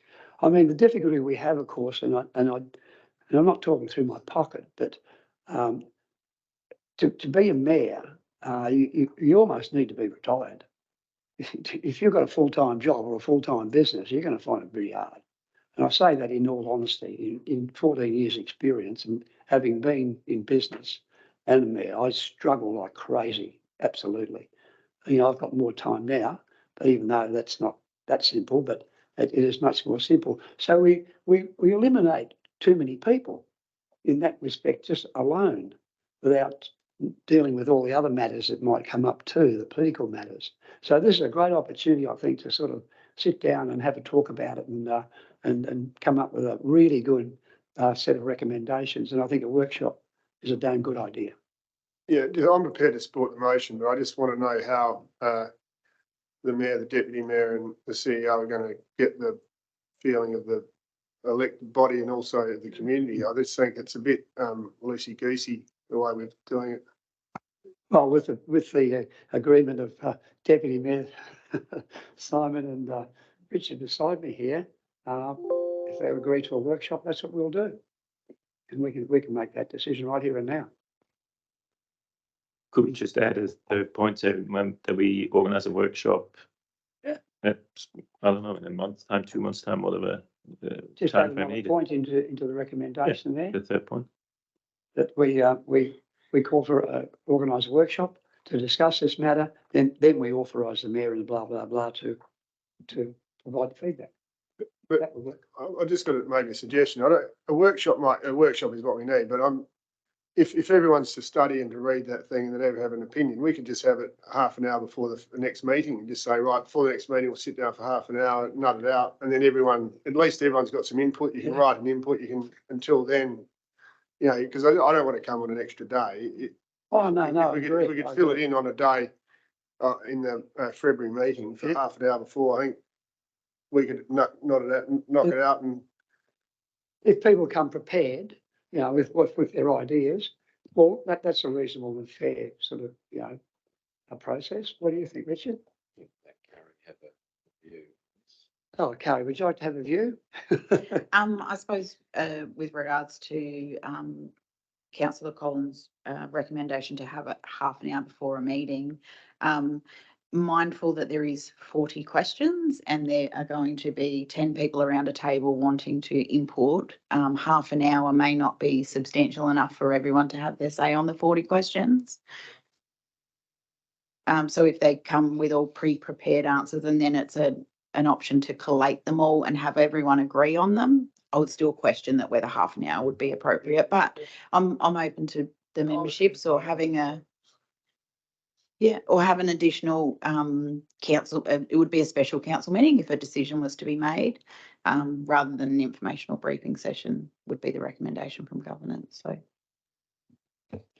Yeah, and further to that, I mean, this process that we are talking about here is like regional council's response. It's not the community's response. The community has the opportunity to do its own feedback, as do individual elected members, as does any member of the community. So this was probably looking at it more from a like say from a whole of elected body organisational point of view. So if people wish to do their own, but go, you know what, I'd really like these comments. I think what we would need to do is look at them, collate everything and work out what is the best response that the mayor, deputy mayor, and myself can put together. Because it would need to be pretty concise, otherwise they're just not going to look at it. Yeah. Well, what's the consensus here? Do you want a special council meeting perhaps? So I think that's possibly the best alternative. Councillor Michael? Yeah, I like the idea of trying to position it on the same day without labouring the conversation, so that we just allow 2 hours or something before the meeting. Everyone's here anyway. I mean, I know it might be a bit early for some, might not work, I'm not sure, but Yeah. Just on that, there is a pre-council meeting that takes place from 3:30 till 4:30, 5 o'clock on council meeting days. We've got to get ready for you blokes. It could be earlier in the day though, however. Perhaps we need to give that some thought, councillors, and it would be nice to make a decision tonight, one way or the other. We could call a special council meeting if you wish, for one topic. I think if we call a special council meeting, I agree, it probably ought to be before the ordinary council meeting, and I think an hour should be long enough. If we have an hour before, just be organised enough to make it enough. And I think it's a good idea to maybe ask people to submit their thoughts via email to Richard and Bill, whoever, prior to that meeting, maybe a few days before, so that there can be a bit of an organised agenda. Otherwise, we'll waffle on for as long as we have time available, and that's something I'm a bit over. Well, that's a good point, Councillor Dean. We've got people here tonight. They're obviously interested in local government, and it'd be nice to hear from them as well to get some idea. So perhaps if we did call a special meeting before the regular meeting, it might work. It's not going to work whatever we do for everybody, but it might be the best option. How do we feel about that, councillors? Yeah, this is part of the whole local government bit. It takes a lot of time out of your life, and most of the people in here have got jobs and work, and just a drop of the hat can't be there, and rightly so. That's not fair. Michael's a classic example. What are you getting on an aeroplane tomorrow morning about 4 o'clock or something to head to Brisbane? Well, they're not just waiting around for the council agenda to come out. And the reward for doing all that is obviously pretty great as well. I mean, for example, in my position, I would get more in the pension than I would get sitting here. So you don't do it for the money. It's not the way it's structured. You do it because you want to, and you want to do something for your community. And we've got to knit that into how this is going to work better than it's working at the moment. And we're going to be able to attract, really quality people to put their hand up. Like us. Yeah, that's right. We've got such big muscles. Through the chair, without trying to lead the council too much, I wonder if point 1 remains as it is, and I wonder whether point 2 simply needs to state that a special meeting be convened, or a special meeting of council be convened to draft and provide council's response to the Office of Local Government on the review, and just leave it at that. So we take with the feedback. Let's not get into the detail now of when that's going to be. We'll take that offline. Otherwise, we'll be here all night trying to work it out. We'll get that dealt with, and staff will have a conversation of when we think's appropriate time and how we can restructure a range of our other commitments as well, and then put that back, and we'll arrange for that within the next day or two. So we might even be able to arrange for people who can't get to the meeting to do it on Zoom or on Teams, and that could help. No, got to be in that room. Yep. Are you comfortable with that? Yep, that's fine. We'll just add that to the recommendation so that point 2 gets updated. Point 2, we will remove authorises the CEO and Mayor Deputy Mayor to simply say arranges a special meeting of council, and then get rid of work with the Mayor and Deputy Mayor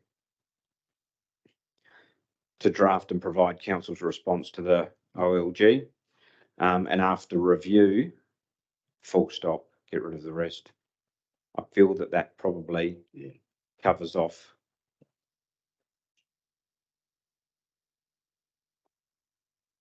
Someone can do it. We'll just leave it at that. That'll work. I don't want to lead you, but that might help guide you.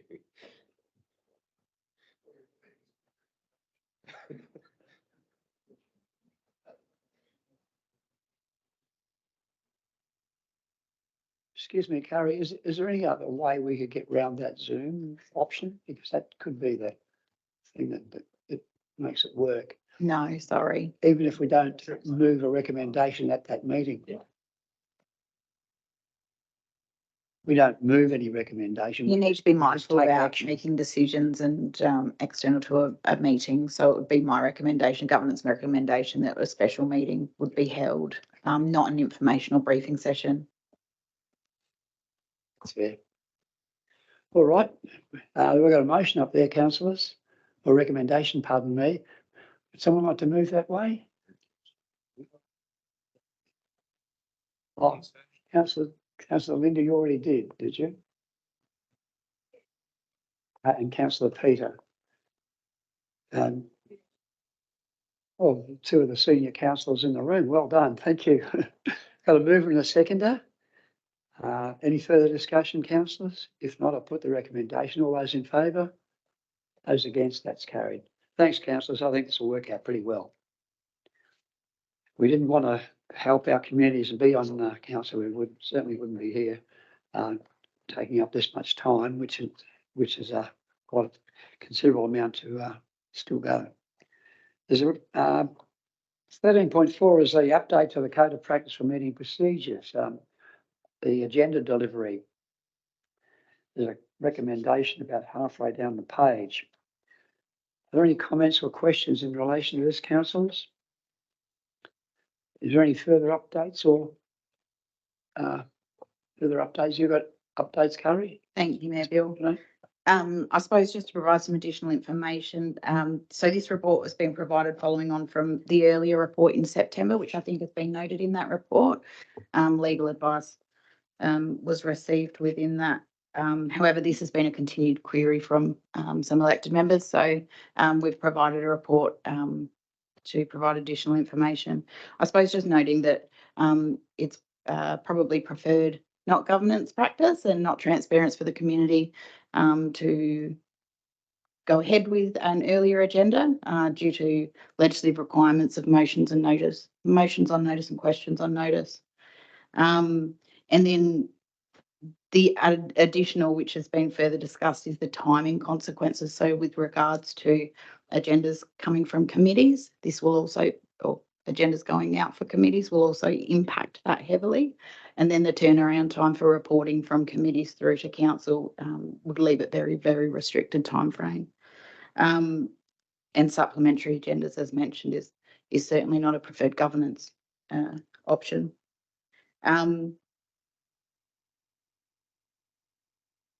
Potentially, the reporting would also be receiving later or outdated information or advice.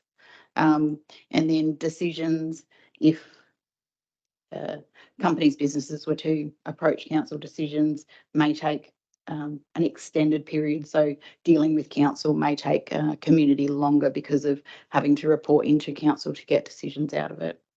So I suppose that's just further additional governance advice that was to be provided. Thank you, Carrie. Any questions, councillors, or comments? Councillor Dean. Yes, I think we've got two issues here, I suppose. One is some people would like to get the agenda early so they've got more time to study it.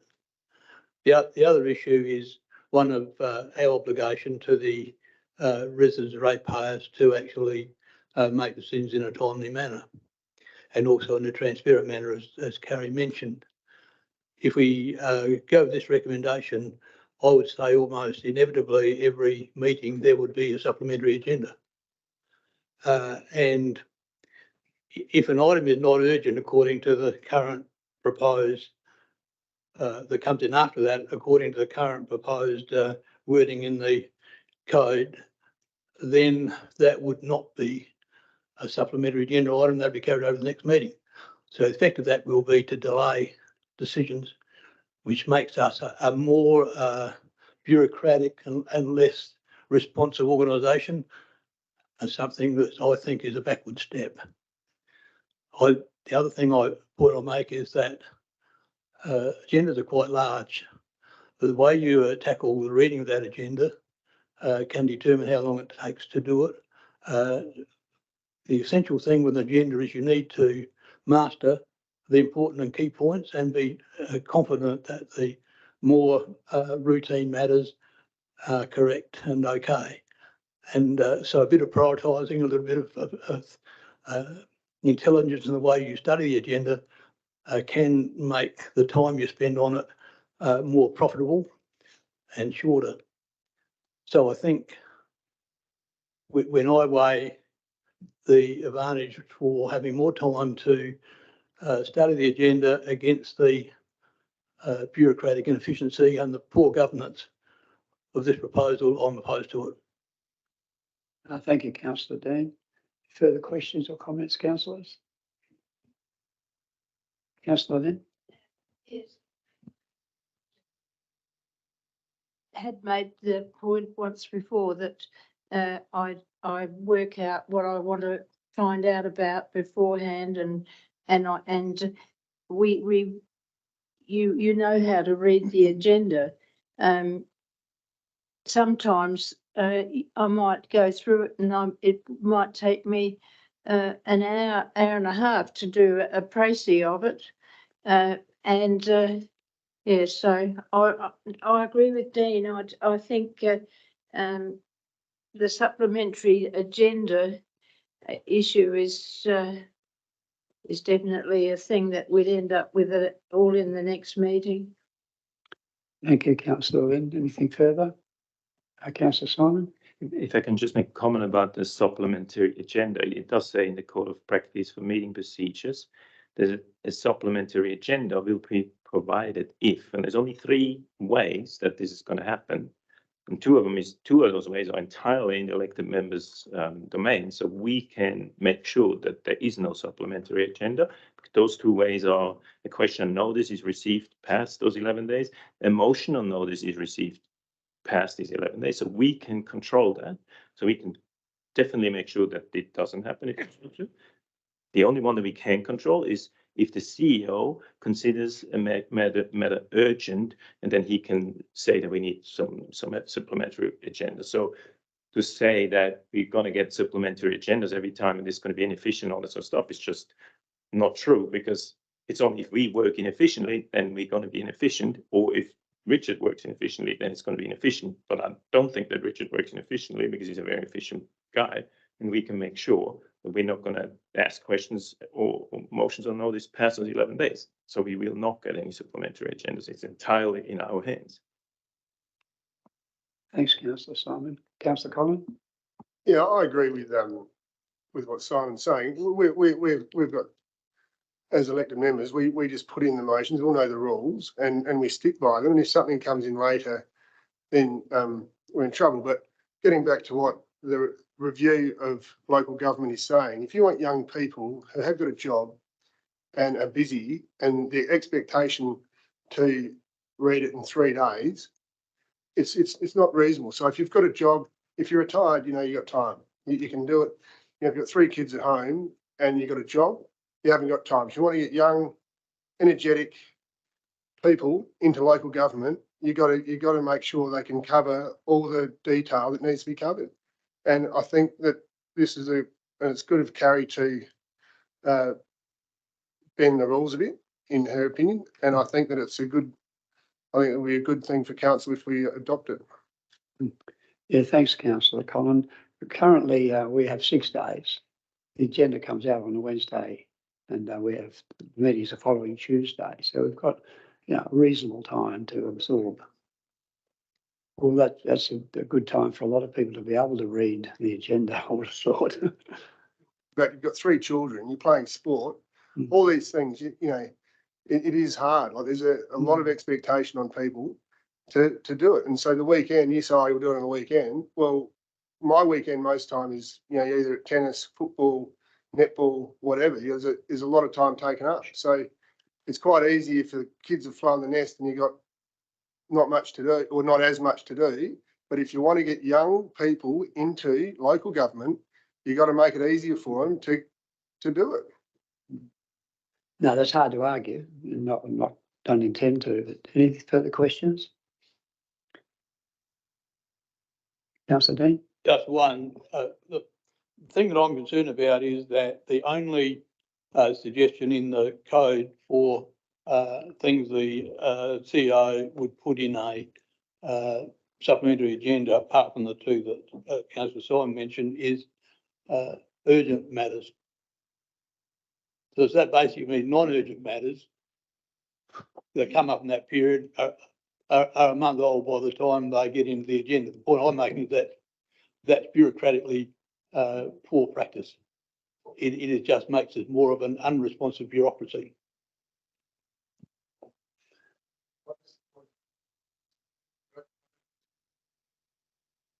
In the code, it simply says that the CEO will put out a supplementary agenda item if he judges that a matter is so important and urgent that it needs to be considered this council meeting. There are a lot of things that would not fit into that category, but could come up in that period of time. According to that,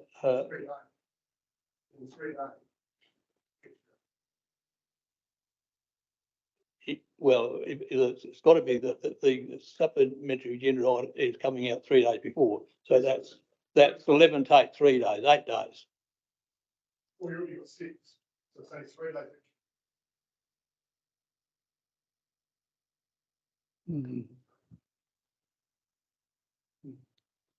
Got 6 days currently. We still have some supplementary items now if they're urgent, but but how long do you want to make it? It's just poor. That's my view. It's poor governance. Once you do it once, it's the same every month. So if it kicks down the can one time, Then after that, it's exactly the same every month. It's just a bit longer to everyone to process it. Anyway, we'll just go to the vote and see what happens. Further questions, councillor Michael? I'd like to move the recommendation. Maybe. I thought we had some. Well, we already moved it. No, because we've just been talking about it more than once. Now, we need 2/3 majority for this motion to be adopted. We'll understand that.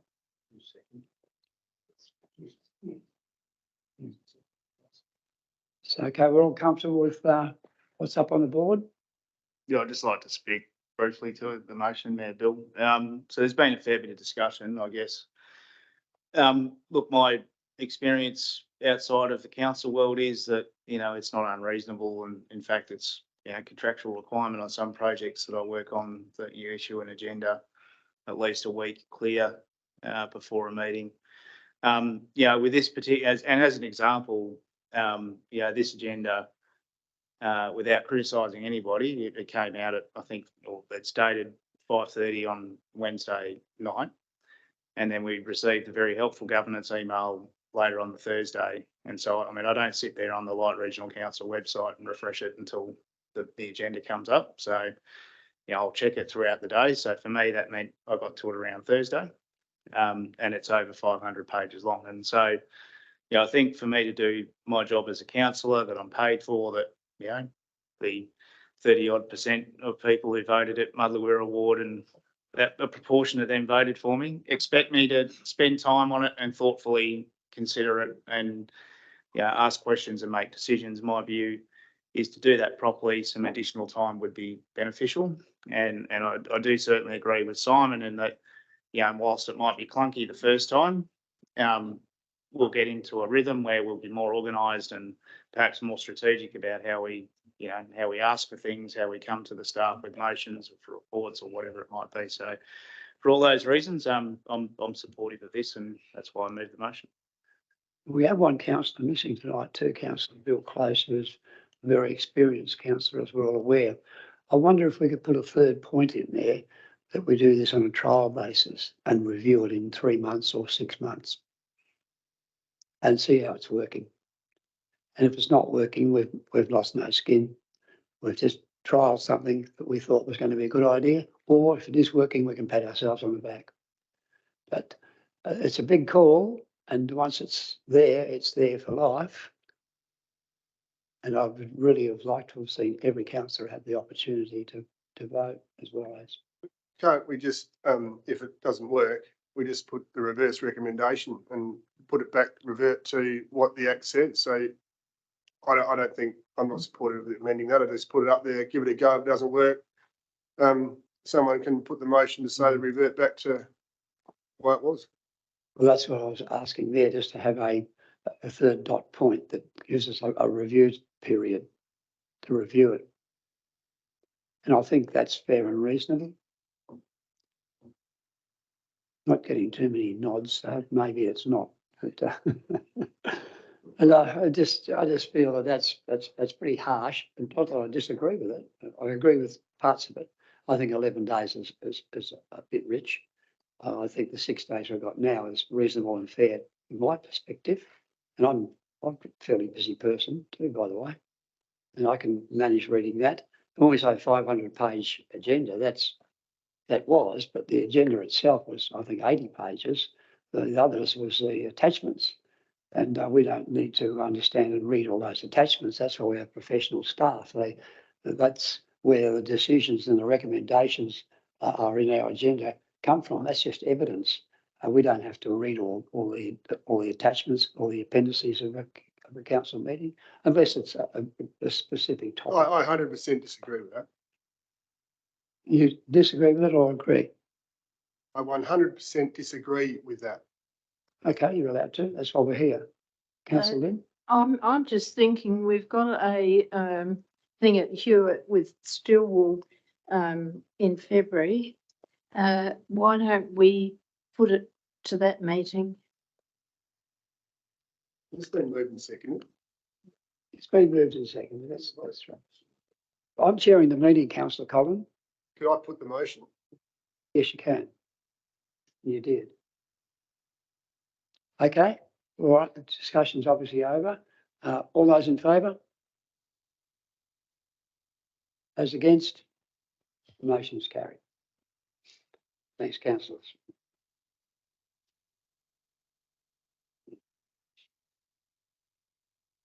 We'll move on to 13.5, Legatus Draft Strategic Plan Framework and Charter. There's a recommendation about a third of the way down or halfway down the page on page 49. Do we have any questions or comments, councillors? What I can say in relation to this, we will see that at a future meeting, the full, the final draft of their strategic plan framework and the new charter. The decision that's been put forward now is that the name Legatus will be removed, and sensibly it will become the Northern York Local Government Association. So it's precisely what the organisation represents, the York and the Mid-North, and it represents local government.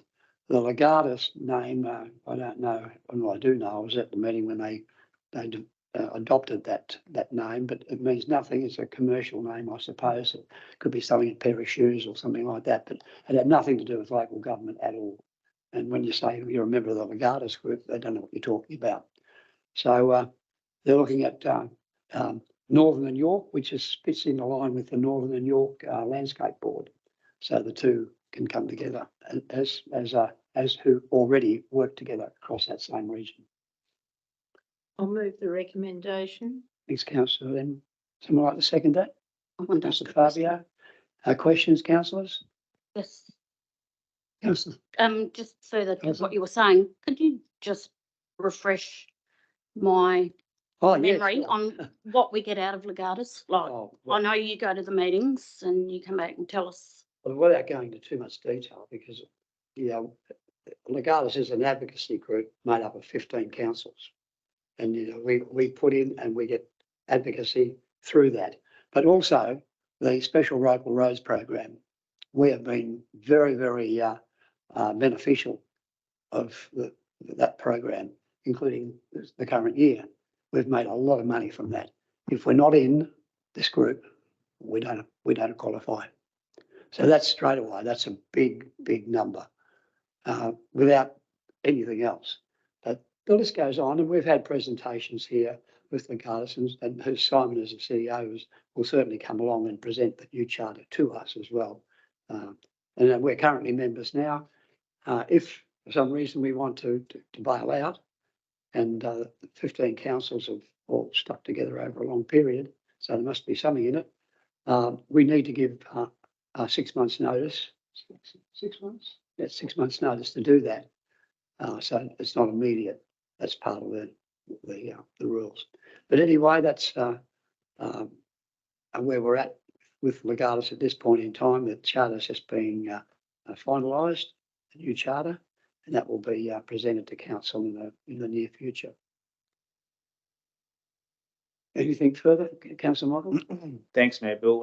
So I guess a follow-up question to Councillor Allison. So in terms of the road funding that comes through Legatus Group, is that, so, I mean, and I'll come to the advocacy thing in a minute, but so they receive funding from the state and the federal government and then distribute it to councils, or how does that work?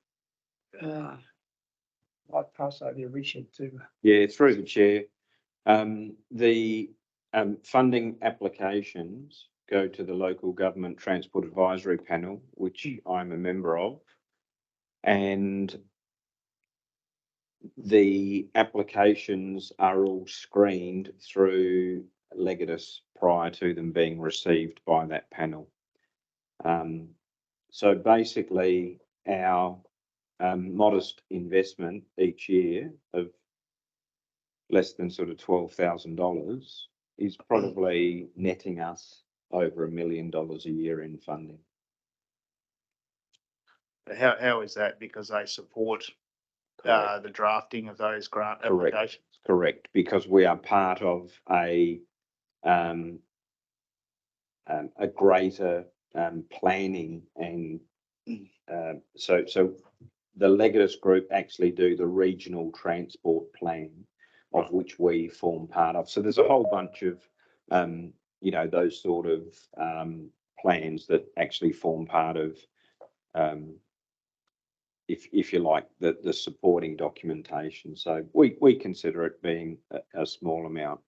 That said, I mean, as Mayor Bill said, if the elected body have a view that they no longer wish to be part of a greater association of councils, then that be a decision for the elected body, and we would then test ourselves in terms of whether we could get funding on our own through that process. Sorry, if I can so a final point I would make on that though is that, and so I understand what you're saying, but one of the critical findings in the report is that the group isn't delivering on the advocacy expectations of the constituent members. So, what confidence do we have that we are? I mean, how do we know that, notwithstanding the contribution and the CEO and the mayor's time and whoever else is involved in this thing, if we were pursuing these grants now in our own right, that we wouldn't be successful anyway, I guess. So, because I read the report, I know we talk about it being an advocacy group, but the findings in the report don't support that assumption. That's my concern. Yeah. Absolutely and totally agree with that. And it has been probably one of the reasons for the charter review to try and get a refocus of Legatus. Our view had been that there was a little bit too much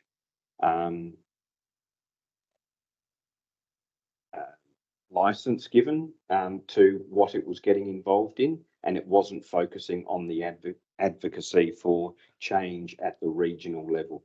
So, and in the last, or leading up to the review, the CEOs of the 15 councils have been having much greater oversight on what the CEO of Legatus is doing, rather than the mayors actually having oversight of what's been going on.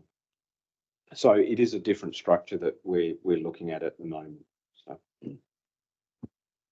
Further questions? Yes, all of the applications for grant funding are prioritised, and we've been very fortunate that we had top priority for a good many of those.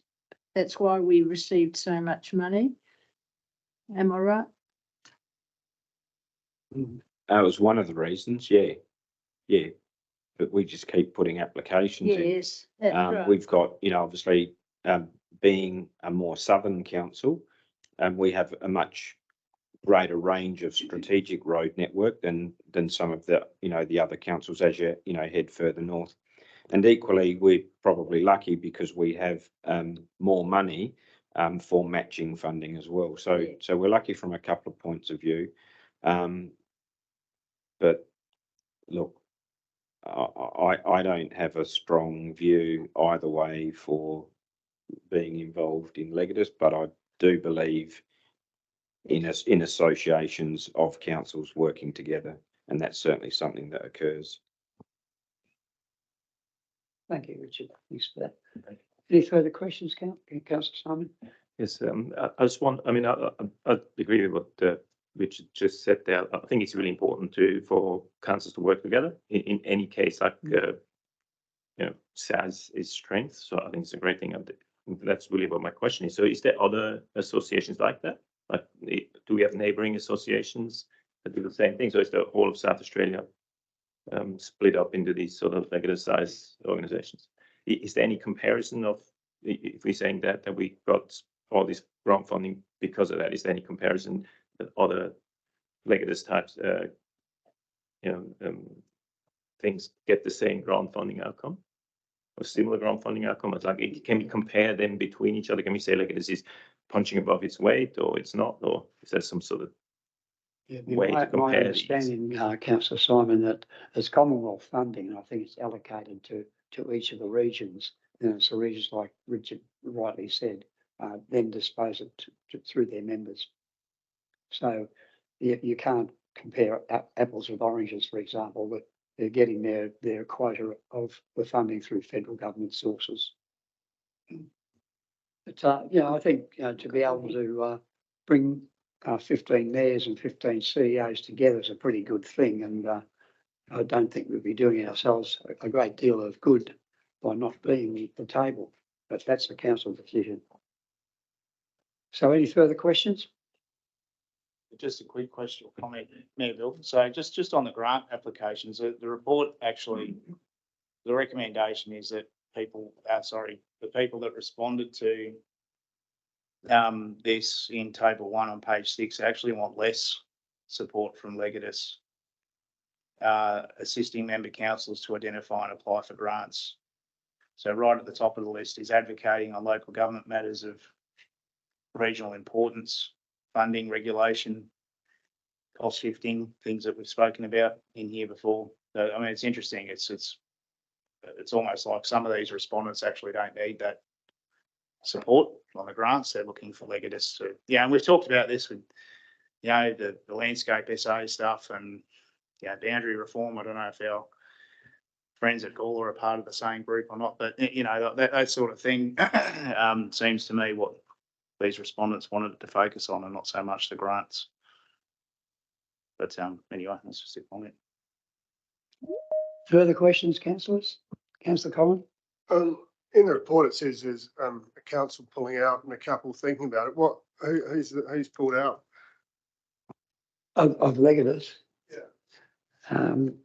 What's the council of the time? What? Yeah, Barunga West have flagged their intention to. And what's their reasoning? It doesn't say in here. I'm not sure what their reasoning is, but if you read their council agendas, I'm sure it would have it in there. Yeah, because the report actually doesn't come across that well, does it? The review of Legatus doesn't actually fill you full of confidence, really. But and I know Bill, a couple of times you've mentioned that you've been to the meetings and you found the Talk Fest. You've said that a couple of times when you've done your report at the start of a meeting. So I'm not sure. I'm quite happy where to stay in it, but I wouldn't mind amending the report to look into whether we could or how we do exit it and the benefits of being in it. A review done by council, maybe a report, and just to make it clear to me and other members that how easy it would be to get out, and if we did, well then why we should stay in there. We put that. I'm not sure really how to word that though, but Fair enough. Yeah, just through the chair, we do have a mover and a seconder. So if there is an amendment to that recommendation that you're looking to make, it would need to be done in that manner. an amendment. An amendment to the recommendation. Yeah, I'd like to put up an amendment, that's right. But I just need a seconder of my amendment. I just got to think what the amendment is first, don't I? You're going to move an amendment? Well, I've got to think of one first.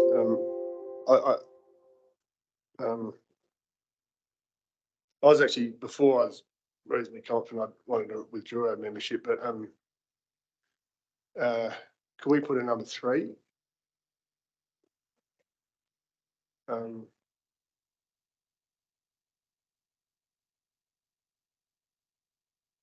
We haven't got to move. We'll need the amendment first.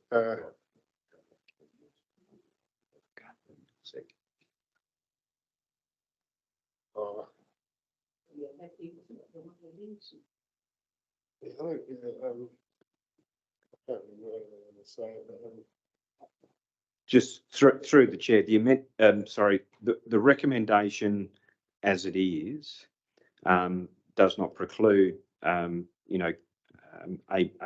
a separate motion without notice altogether at a later part of the meeting calling for a different report. I mean, this is simply, you know, in 4 weeks' time, we would be going to a meeting where Mayor Bill would be voting when everything is put to the Legatus board. That's So it all. might be better to make a separate motion with a future meeting, is that what you're saying? Yeah, this is just, you know, acknowledging that I'll be going to this meeting to it. It's going to talk about adopting their new charter. And that's what, if And- that new charter is adopted, which will more likely will be, that's what we'd be leaving if this motion was defeated. And furthermore, because of the timing of it, even if we were to remove ourselves from Legatus, we will be a member up until the 30th of June 2025. 6 months is your notification period. Because our notification period would now go into July, we are liable for the membership fees for 24-25. Pardon? Yeah, in that range. Yeah. Sorry to waste your time. I'm going to take him to, you typing. Well, I think we've had, you know, ample time to probably thrash this around, and we've got a recommendation and a mover and a seconder. Are there any further comments or questions? As if not, I'll put the recommendation. All those in favour? Those against? That's carried. Thanks, councillors. And thanks for the interest in Legatus. And there's always room for improvement in these organisations, but I don't think we want to tip the baby out with the bathwater. That's all. 13.6 is the Audit and Risk Committee independent members reappointment. There's a recommendation about a third of the way down the page, councillors. Any questions in relation to this? Nothing further information from staff? If not, sorry, question? Just to clarify the process, Mayor Bill, so this reappointment is effective until around the end of 2024 calendar year. That's what I understand. And we'll run a process with a view to making a decision in July on the constitution of that committee, which Shannon. That's correct. Yep. Okay. Thank you. Yeah, that's correct. Yeah, because I was with you on the confidentiality of this, but reading the report properly and going through it and getting some information which I was privy to, this recommendation is fine. So I've got a mover and a seconder, have I? Councillor Fabio, and someone like to second this? Councillor Collin. All those in favour? Those against? That's carried. Thanks, councillors. 13.7. Some of our colleagues in the corner up there have been waiting for this one. The Land Management Agreement 22 to 24 plus 28, Flett Road, Roseworthy. There's an excellent report there and a recommendation on page 54. Any questions, councillors, or comments? The Land Management Agreement. If there's no questions, Councillor Peter? Thanks, Councillor Peter. Would someone like to second the motion? Councillor Fabio. Any questions or comments, councillors? If not, all those in favour? All those in favour? The motion's carried. Thanks, councillors. And thank you to the planning staff. Well done.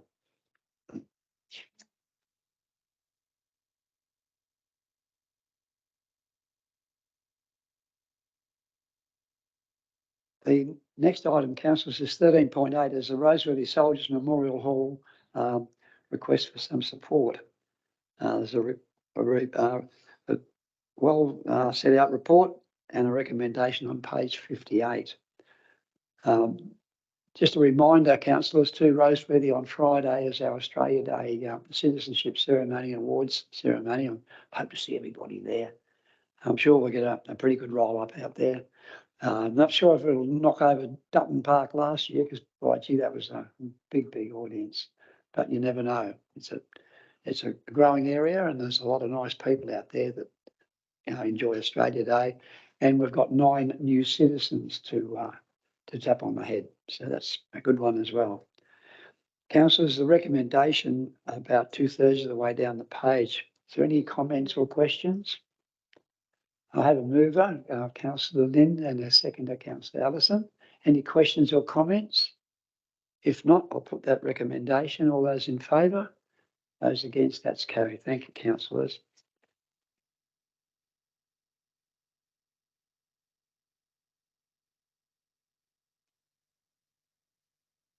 Councillors, we're in our session of questions on notice. The first one is the Bunyip 2 delays from Councillor Michael. I think there's a response on page 63 to that, and there's a table that's been included in these questions on notice, etc., giving the impacts and staff time and so forth to prepare them. So I thought you might have a little giggle about that, but I guess it needs to be pointed out that when we call for reports and so forth, sometimes they do take an extraordinary amount of time to prepare. They take long enough to read, as we've just been talking about earlier. So they do take a long time to prepare, and I think we need to know that. That was the first one. The second one was from Councillor Allison. I don't think we vote on those or anything else. They're just reports. The other one is, the next one, pardon me, is the outstanding asset condition report from Councillor Allison from the Mudda Wirra ward, and there's a response at the bottom of page 64. Any questions in relation to that? I've got a question now because I've raised this issue in the Audit and Risk Committee, so I'm grateful that Councillor Allison's picked it up again. So the response to me isn't clear enough that we're going to see the report in this workshop on the 6th of February. I'd suggest we probably don't have the time in that forum to properly consider it. So is the intention to, like, how is that the report going to be shared with the elected members, I suppose? So last time we asked about it, it was, oh, it's not quite ready, or we're not happy with it, or whatever. So where is it at? I think what Councillor Allison's asking, and I agree, is when is it going to be in a form that we can see it or understand what's in it?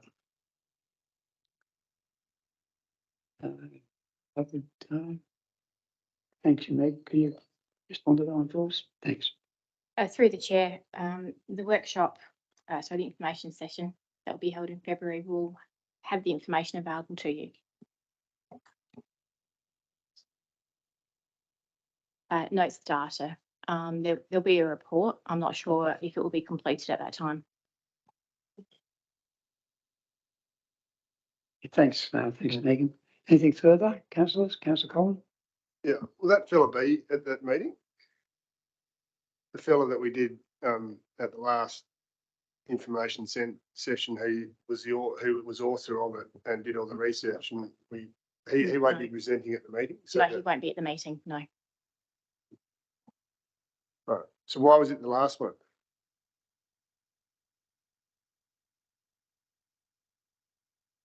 He was to gain information at the last one from elected members to help him collate more information for the work that he was doing. So he's got everything he needed from us that day. 90% of it, yes. So the information session will be, here's the presentation, here's all the findings, this is what we've got. And elected members can then choose if this is what they want to accept, ask questions, make a few changes. You'll have a look at the list of roads, no doubt. Yeah, it'd be interesting. I'd be interested to ask him a few because he seemed to know the road network pretty well. Yeah. No, he won't be available. Thanks, Councillor Collins. Thanks, Megan. Anything further on that matter, councillors? If not, the next matter is 14.3, the development application.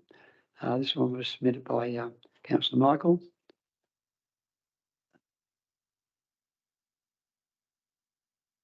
Don't think I need to read that. There's a response on the bottom of page 66. Councillors, are there any questions in relation to this matter? Yeah, I've got a question. Thanks, Thanks, Mayor Councillor Bill. Michael. So look, thanks for the response. So it's not clear to me. So there's a requirement for a screen to be constructed at this property. So this issue is obviously causing some angst with some residents there. And it's not clear to me whether or not the requirement for the screen is concurrent with the development that's occurred under the planning consent on that property. Because that consent occurred more than 3 years ago to allow the expansion of the facility or whatever to occur. So at what point is the owner required to complete the screen? Through the chair, my understanding is the screen was a part of the variation application, not the earlier DA. Right. So as outlined in the answer there, the position as far as the interpretation of the relevant legislation is you have a 3-year period to complete that part of the development. So that's from the time of the approval for that to be done. It just seems counterintuitive to me that, that would be like building a house and not having a driveway for 3 years, which I suspect council wouldn't allow. So I don't understand how the development has these conditions, including this. I would have thought that would need to be satisfied concurrent with the dominant purpose of the application.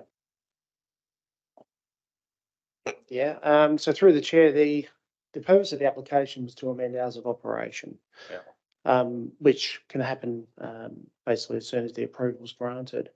I take your point, but it is a common element of development where there is a construction element to it, where people have 3 years to complete the development. So it happens that these circumstances are provided to allow people a period to, sorry, I should take a step back, provided they've made a start within 12 months.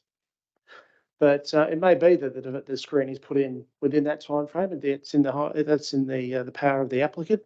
But in terms of us being able to enforce the construction, we have to wait that 3-year period unless they've nominated a time when they're going to do that, which hasn't occurred in this case. Okay, thanks. Councillor Colvin. So there's no way you can, because they're obviously they're doing other things now, and the screen they're going to build later. So the next door neighbour is going to put up with 3 years. There's no way you can enforce them to put the screen in before they start, because they've put in more cool rooms and things since. So they've actually expanded the operation, and the screen seems to be the last thing they're doing. It does seem a bit unfair to the neighbour, in my opinion, but so legally there's no way we can enforce them to put the fence in before they keep, to aid the neighbours. So through the chair, the expansion that we're talking about occurred some time back. This doesn't involve a new addition to the facility. It was done back in 2019 or earlier than that, in fact. The screen has been put forward as part of this variation application, but the short answer is no, we're not in a position to legally require that it be put in a certain time. It's something that I understand that the applicant has offered as a part of the application, but we are in a position where we wait for them to put that in place. As I said, the application was to amend and provide more specific hours of operation related to that activity than what was enforced previously. Thank you, Craig. Anything further, councillors? Please. Councillor Simon. If we can have one more question. Originally you said 3 years, but then you corrected yourself because you have to substantially commence the construction of what are we talking about. And then you got the 3 years within 1 year. So a screen, to my knowledge, is a very simple structure. How can you substantially commence a structure and then not finish it, or like something like a screen? Sorry, I'll correct that. I was talking in more general terms. When you have an application that involves some construction, Okay, you do have 3 years to complete the construction, but there is a provision that you must make a start within 12 months, a substantial start, putting a slab down, for example. This application, though, was for a change of a condition of a previous approval, hours of operation. As part of the plans that they've provided, it includes a screen along a boundary. And there's 2 parts to that approval. One is that it be done in accordance with those plans as condition 1. This one includes an additional condition requiring that the screen be in place as well as it's been drafted. But coming back to the question of timing, the applicant, the developer, still has 3 years to complete that part of the development. They haven't nominated they were doing it within a certain time. And the condition in this instance simply requires that it be put in place without a timeframe attached to that. That's the position we're in. Thank you, Craig. Anything further, councillors? If not, we'll move on to 14.4, which is the Gawler Belt name change from Councillor Ellison. I think that was an excellent idea, but I think it's fraught with danger. But there's a question I noticed there, and there's an answer to that. Are there any questions, councillors? Comments? I'll give you a comment through the, through the chair, Mayor Bill. Certainly. The reason why I looked at that was because Gawler Belt's a part of Light Regional, and I haven't spoken about that with members of the council office. And I just thought it was something that we should look at to consider, that we're not a part of Gawler Council and people automatically think we are because we are Gawler Belt. So you certainly had my support, I can assure you, for those very reasons. We want to be our own person, but regrettably, this type of change is extraordinarily bureaucratic, and there's so much involved in the people involved, the addresses, and all of that. I think council might recall when Buckfeld was changed and all the drama we went through there. And I think probably 3 people lived there. Well, I'm probably being a bit unkind, but not too many anyway. But anyway, it was a good try, and I thank the staff for following it through and at least providing a reason. You did well. Next one, Torts Road. Again, there's an answer to that question from Councillor Michael on page 69. Any questions, Councillor or Councillor Michael? Yeah, thanks, Mayor Bill. Excuse me. So in response to that, because I did ask for a bit of a report on the conditions and the safety of the road. So I'd like to call for a road safety audit on Torts Road by an independent consultant. So if I need to move a motion to that effect, or we can somehow itemise it as an action, I'm not sure whether it needs to be formalised as a motion. If it does, then so be it. It would need to be a motion of council. Okay, so motion is that council obtain an independent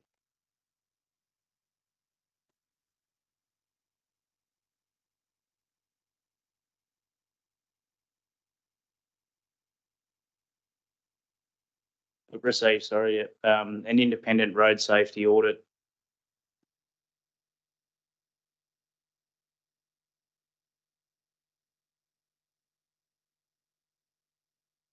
of Torts Road. I don't know if we need to define the extents for the purpose of this or not, but to be presented at the ordinary council meeting.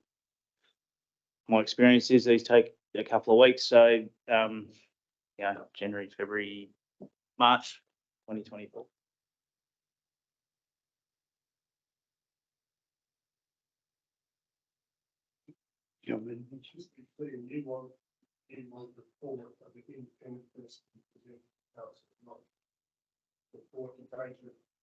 This council, yes, the elected members. Yes. Yes. Yep. Can I just provide advice on the previous motion that was moved to change the agendas being provided to council is bringing that forward substantially. So in regards to dating times for reports, I would just be mindful that you've also moved the requirements, so your time frame now for a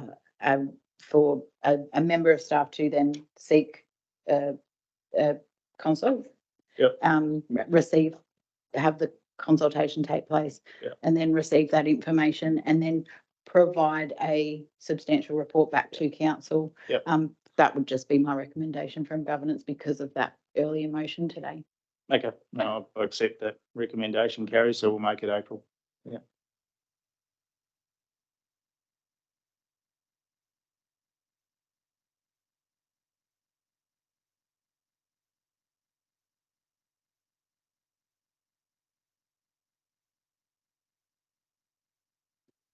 Councillors, I have a mover and I have a seconder, Councillor Collins. Any further questions or comments? If not, I'll put the recommendation. All those in favour?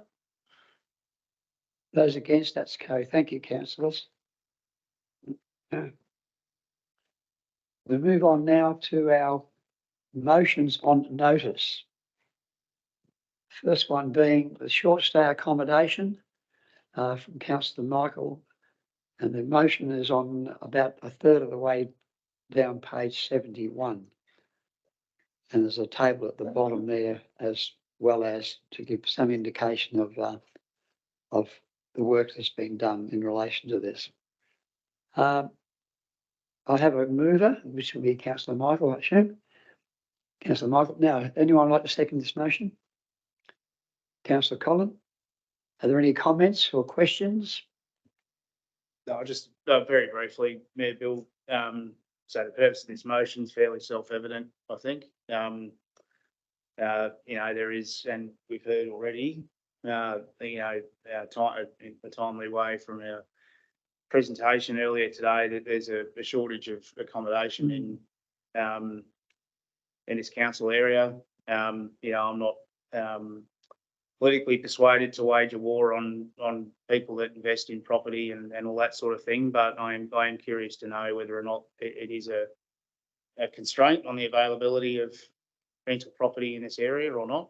And I guess that's what the report will, you know, establish, and council can decide what it does with the report ultimately. Yeah. At least generate a discussion maybe about how council can intervene somehow in this problem. I don't know how we can, but yeah, I guess this is the start of that conversation. Well, certainly from a tourism perspective too, it would be handy to know what type of B&Bs are available, Airbnbs in particular, and short-term accommodation in other places, farm stays, all of that.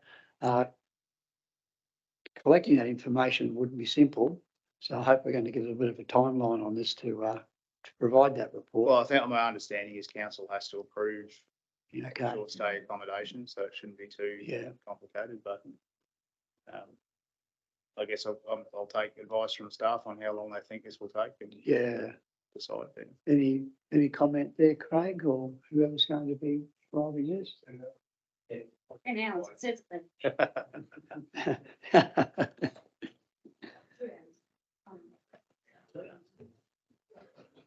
Thanks, Ryan. Through the chair, I think Adelaide City Council have done a lot of work in this area.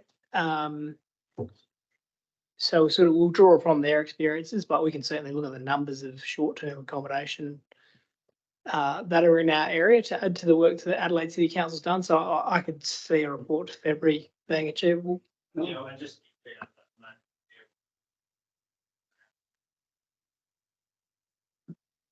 Yeah, well, I think what Kyron was saying, that they've done our area. Yeah. So, I mean, Adelaide City Council have looked at options that council can intervene to charge different rates for those, but we'll add the accommodation data that we have for our area. All right, councillors, a recommendation at the top of the page. Do I have a mover? I had a mover in Councillor Michael. Someone like to second that? Councillor Collin. Further questions or comments? Sorry, do we need to amend the motion to put the date in, or are we happy with February, Kyron, or is that? Okay. Yep.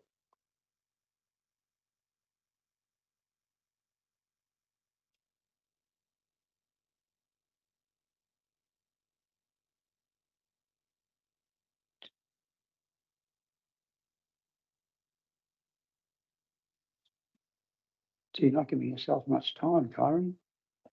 February meeting, Councillor Collin is the seconder. You're okay with that change? bearing in mind when the Yeah. agenda's got to come out. Okay. Councillor, put this to the vote. All those in favour? Those against? That's carried. Thanks, councillors. I think I've been getting the nod that we've got a fair bit to go and we might need to break for a meal break under the Act and all those sorts of things. So I think we might, 20 minutes? 20 minutes comfortable, councillors? Staff members? Are there anyone in the gallery waiting for a particular item that's not been addressed? We're getting down to the I guess the pointy end of our meeting tonight, and getting toward the confidential section anyway. So there's not a whole lot to go. I mean, I would be comfortable if we could get through the last few items here before we go into confidence, and that gives everyone a chance to stick around. Can we do that? You happy with that, councillors? Just get these few matters done so the folk here can move on. 16.3, councillors, if we could. 16.3 is a CEO monthly report at a 16.2. I got all excited at 16.2. It's a capital works program from a question from Councillor Michael once again. Councillor? Yeah, thanks, Mayor Bill. Look, I think this motion's self-explanatory. I guess over the break, I had the benefit of having a bit of look at what some of the other councils are doing across the state, and I guess with the reporting that's come through for the capital works in the past, I've often thought that some additional information would be helpful, particularly in respect of how these projects are performing from budget versus cost point of view. Are they running on time? Are there any quality problems? So that fundamentally, this is a motion that's asking for a more detailed capital works report to be presented at the frequency that I've identified. I've identified an example from the City of Prospect, and that's it, really. So reading this table down the bottom there, it's telling me that adopted consideration should be given to removing the INE by monthly update report, as it appears to be duplicating just that information we're already receiving. And this staff trying to prepare the report would be 30 hours. Seems a fair commitment. And staff time in receiving and preparing this administration comment was a couple of hours. So there's a fair commitment. But I've got a recommendation there and I've got to move it. Do I have a seconder? Councillor Ellison, any questions or comments, councillors? Councillor Collin? So it takes 30 hours, but a lot of this stuff would be in the planning anyway. So you haven't got plan commencement dates, or must have a guesstimation. I mean, this is requesting a project management report that a project manager would request. We don't go to that level of detail on the works that we do. That is a significant shift from what we have at the moment, which was why we sort of put the hours that would be required. So there is a week's work to provide that report every quarter minimum. And we're probably being a bit conservative on that. We didn't want to sort of make it look like we're trying to say we don't want to do this report. The report that we currently provide is in the at item 10 is an appropriate report to be reporting to the council at. Are you saying that this type of report would be more likely to be done in a company sort of setup where they a lot more? I think if if you've got one project, brilliant. But when you look at that list that had been provided under item 10, to provide that level of information for everything would be onerous reporting on staff. And in my view, not a great use of our resources. Yeah, the point is, I guess if it was your business, would you do it? Look, I totally agree in terms of if this is, there's certain businesses that would be doing this. I think for the strategic nature of the reporting that we would be doing, so we would be reporting to council at the program level, not at the individual project level. So I think that is an internal function around, internal project management, distinct from reporting to council of where the strategic finances are tracking. And I think that's already done. If you had a spreadsheet, if you're doing this sort of stuff, like your planned commencement date, you just write it in, your completion date, write in, like when Jason does his reports or Megan, whoever, all this stuff is not that unreasonable. So you don't keep this level, you're telling me you don't keep this level at all internally, you don't keep this level? That surprises me, actually. Right, further questions, Councillor Dean? Mayor Bill, I have considerable concerns with this motion, and a number of reasons why. One thing we've done in this last budget is pared back the amount of money that's available and increased the number of things we wanted done, particularly in the infrastructure area, roads area particularly. That's one thing we've done. And so I understand one of the responses to that is that the amount of budgeting for each road, each project is much tighter. Previously, I think a generous contingency plan was allowed. And so it's quite tight. To do this level of reporting takes a lot of time, which is time, in my view, wasted to give us information which we don't really need. This is the sort of information at whatever level is required within the organisation to deliver what we have said we want delivered. So we've said we want these roads done, you've got this amount of money to do it, and you've got the year to do it. We want to know how you're tracking on that, which is the strategic level, which we should be working at. I've been probably to 8 or more different training sessions on the role of council. Every single one of them has said council should not be wasting time with the nitty-gritty of stuff and using staff time providing that to us. That's not our role.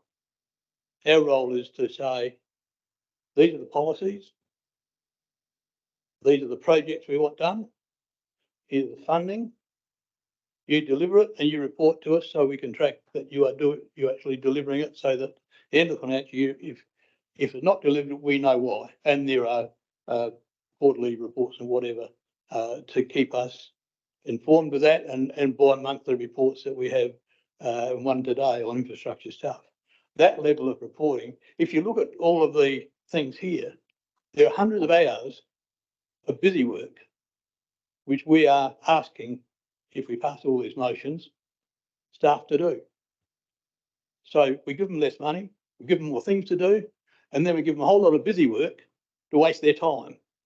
So what we're doing is making an organisation which is a bureaucracy, and with this level of thing, people will over time be, and this is inevitable, I think, in this sort of situation, we'll be looking to make sure that they've covered every bit so that they don't get attacked by councillors about this item, that item, or the other item.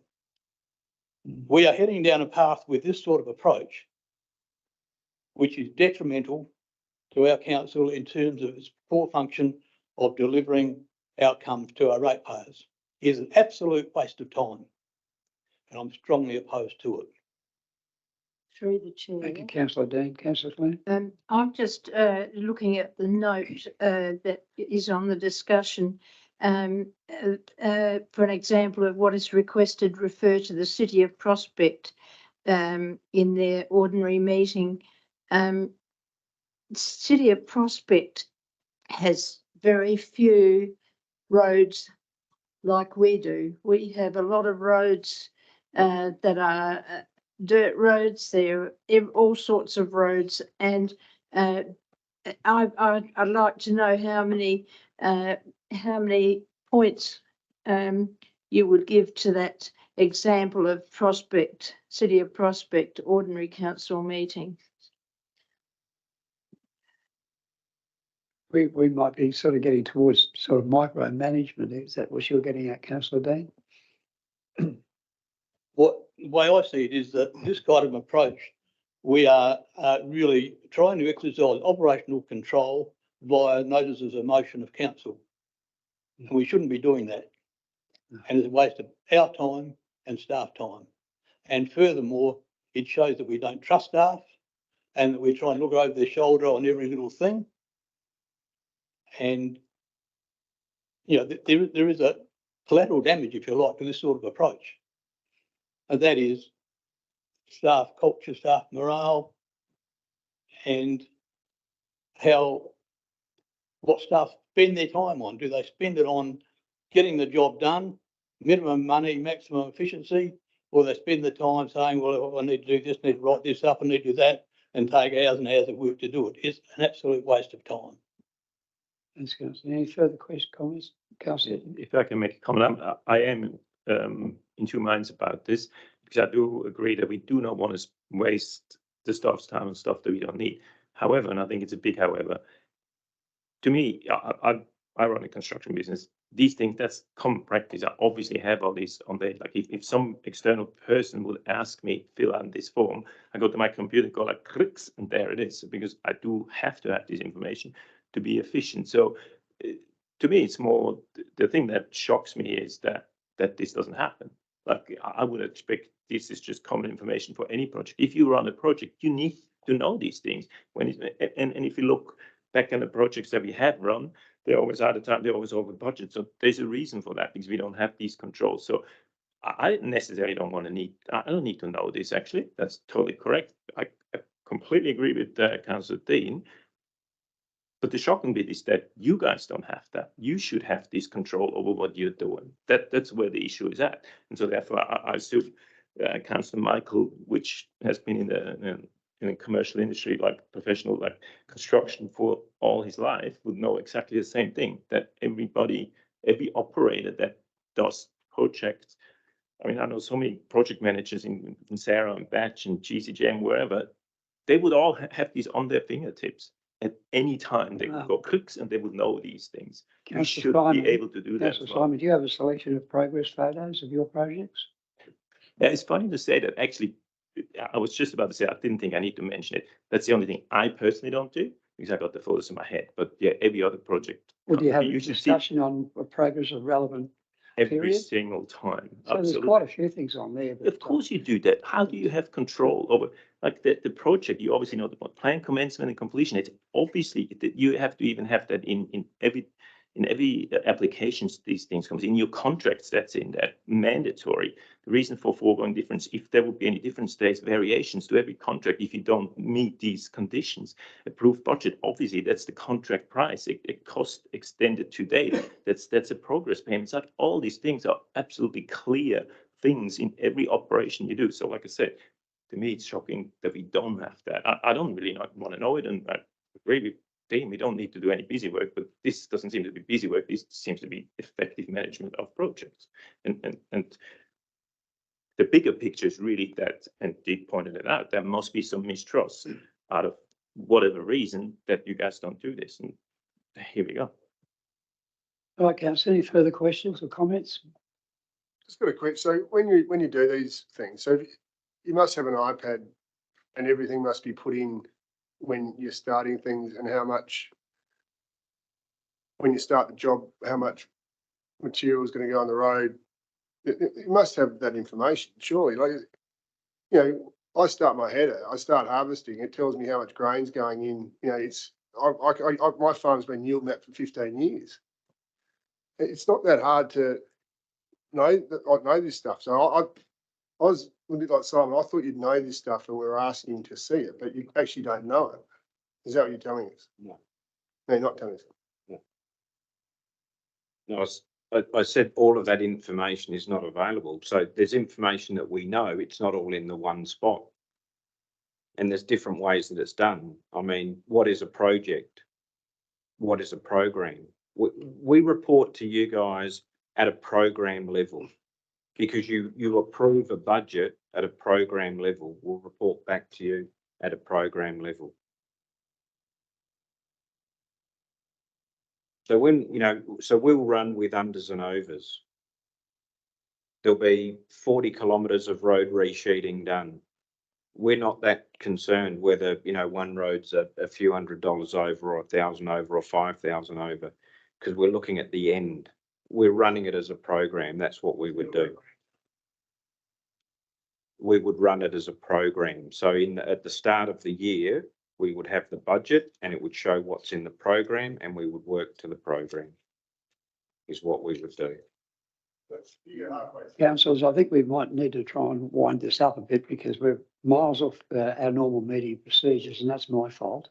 I'm just trying to allowed this understand to happen. vote for this or not, but if you get halfway through the year, you're blowing all your money and because you don't know, because you That is not what I'm saying. The information that is being requested into a report here, I think has been highlighted that it is onerous. I don't believe that it is required by the elected body to do their job. What I will say is, and what we have consistently said is that if under item 10, that report isn't what people are looking for, let us know what is. But resheeting of roads, is it completed? Isn't it completed? Financial reporting, are we on budget? Aren't we on budget? Whether it started a week early, a week late, that information is of really no consequence into the council chamber and into agendas. And it is wasting our time in putting that together. Reporting is important. There's no ifs or buts about that, of providing it. If it's not the right report, let's get the right report. This report that's being requested, in my view and in my staff's view, is onerous and unnecessary.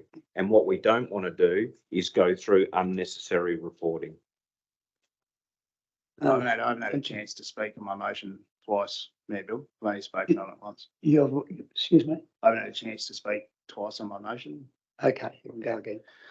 So there's a couple of things I want to clear up here, right? So like there's no agenda behind these motions to try and, catch people out. And because I hear that sort of through the rumour mill, it's a load of bullshit, frankly.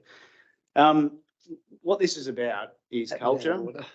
I don't care. What this is about is culture and accountability, right? And what I just heard and what I saw when I went to the Audit and Risk Committee last year, which is where this idea came from, is when we sat down and we asked Nigel, how is it that we've blown $1 million on consumables for plant? Right, and the answer was, well, we haven't. And Michelle asked a question as well, because she picked it up. Oh, we put costs for, rubble and all this other stuff there, right? And to me, that says that we haven't got any cost control over this. Now, we know that costs equal rates. Yep, so if we blow dollars on this stuff, then rates go up, and then this council has to explain to ratepayers the reasons why. I don't think this is onerous at all. I think this is business as usual, and I think this is the sort of culture of accountability that we need to have when we're dealing with public money. I don't think this is a problem at all, and I don't think it would take 30 hours to do it either. And I think it should be something that should be happening already. And the fact that it's not happening already hardens my resolve around this motion, and for that reason, it'll go the way it goes. But that's the reason I've put it up there. Yeah. Thanks, Councillor Michael. I think we've probably exhausted the subject, so I'll put the motion. All those in favour? Those against? Councillor Peter? You're in favour. The motion's carried. I probably maybe have misled you in the timeline. We've got 3 more matters before we go into confidence. Do you want to risk it, councillors, and see if we can't get through them? There's another CEO monthly report from Councillor Michael. Motion on page 73. Do I have a move? I do. Councillor Michael, I'd like to speak to your motion. Yep. Look, yeah, thanks, Councillor Collins. Look, this is pretty self-explanatory. You know, I think it would be great for the elected members to hear from the CEO during these council meetings, and for the ratepayers who choose to follow these meetings, what the CEO's key actions and priorities have been in the month. Other councils do it. I'm not asking for hundreds of pages of report. You know that, Richard. So that's what this is about. It's giving some visibility.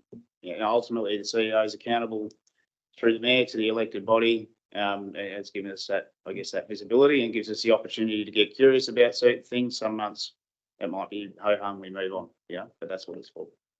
Thanks, Councillor Michael. Just before we go, our CEO has provided a monthly meeting with the councillors, scheduled every month, to talk about these very matters, what he's been doing, etc. The last meeting we had 3 people, 3 councillors. I think the previous meeting before that was probably 2. So the opportunity has always been there to be able to question Richard at a personal level, and he's provided that time. Now, what we need to do is perhaps have another think about that, because if we're not going to use that opportunity, we might as well not waste his time either, or the time of the councils that do turn up. Councillor Faber, you want to say something?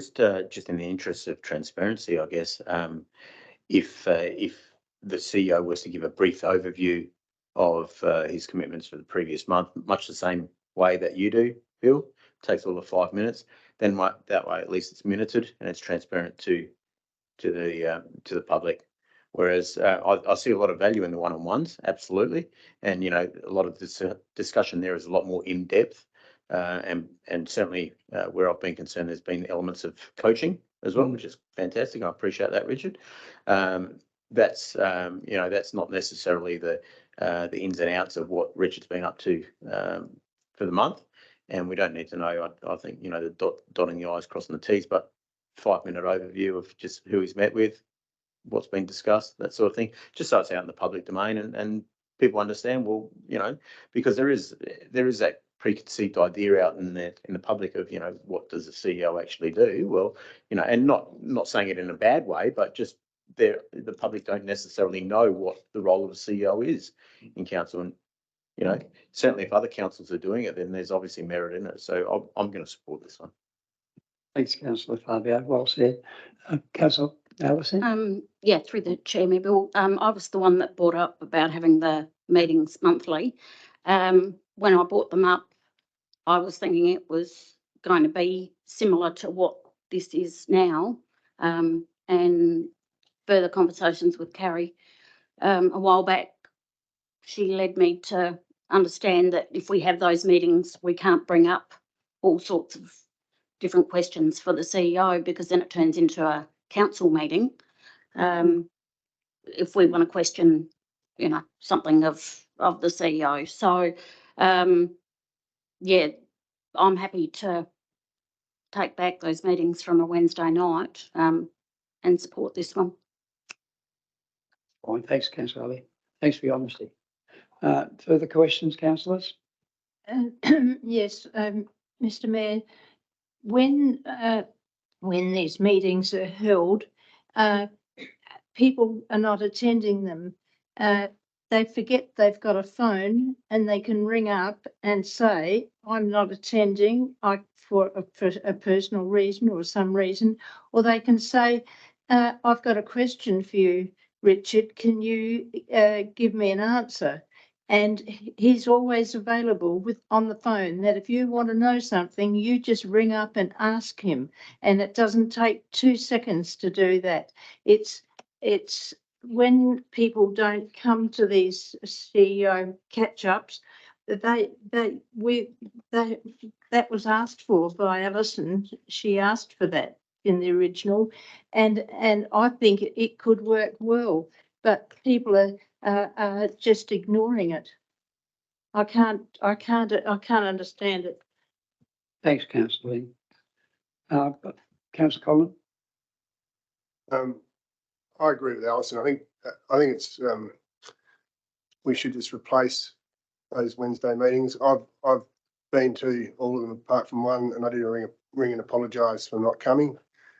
I do also find Richard very approachable on the phone, and I do find him to be very open. So, but I think that it would be better, this would be a better concept than the weekly meeting. And I think the weekly or the CEO Wednesday meeting also was becoming an agenda set by Richard, which I found, you know, our questions didn't get asked because at the time get filled up so quickly. But I think I'd be happy if you could make a 5-minute thing and then open to questions. And then if there are delicate questions to be asked, and about other staff, we go into confidence in that time. So I think it'd be a lot better idea. What's Michael's? Come on. Thanks, Councillor Collins. Probably we might have sort of talked this one out, do you believe, councillors? You want to amend that motion, councillor? Yes. To replace the monthly in-person meeting. So it'd be point 2 that this would replace the need for a monthly personal one-on-one meeting. Okay, so I've got to move in a second. Through the chair, I'd just like to know what Richard's thoughts are on that. He's the one that started doing this, and he needs to make a comment. Yeah, thanks, Councillor. That's a good point. Richard? I'm pleased to get my Wednesday night back.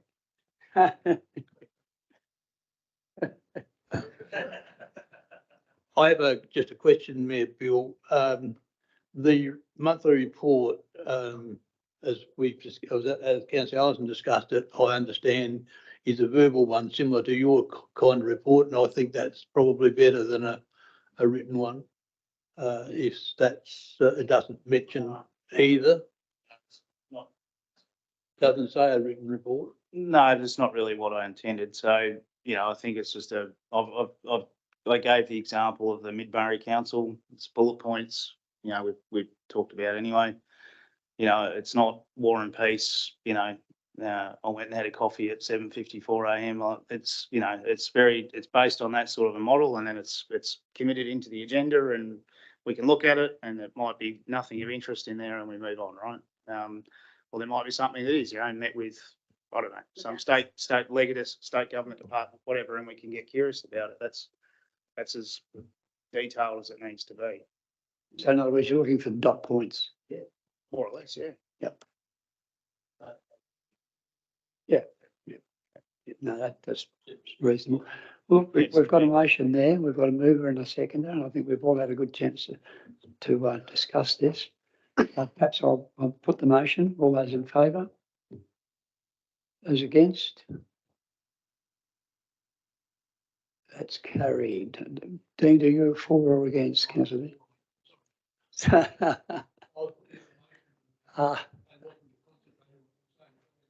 You're forgiven. The motion is carried. Thanks, councillors. Look, I'm a bit conscious of the time. You're comfortable, councillors, to continue this few? They might not be quite as long as that one. The next one is 16.4, mobile plant equipment from Councillor Michael. Motion on the top of page 74. And there it is on the screen. I'll have a move. Would you like to speak to the motion? Very briefly. So this is really just to inform considerations around the annual business plan, and, you know, whether it's an effective use of capital, having this plant and just giving us confidence around it. That's all it's really there for. Do I have a seconder? Thanks, Councillor Ellie. Anyone like to speak? Would you like to speak to, anyone like to speak to the motion? Councillor Collins. Just got a question for Michael. So when you're asking, you want the yearly cost of maintaining these items, you want every individual piece of plant costed, or you just want the cost of the entire fleet? No, it would need to be on an individual basis. If we need to clarify that. So I mean, I've said, I'm not interested in utes and, so it's the big yellow gear, it's not a generator or, or the loader or whatever it might be. It's that sort of, capital heavy type stuff. That's what it is, yeah. If we need to clarify that. Mr. Mayor, Is it, would you call it major equipment? Major equipment, yeah. Could I ask a question through the chair of Councillor Michael? Certainly.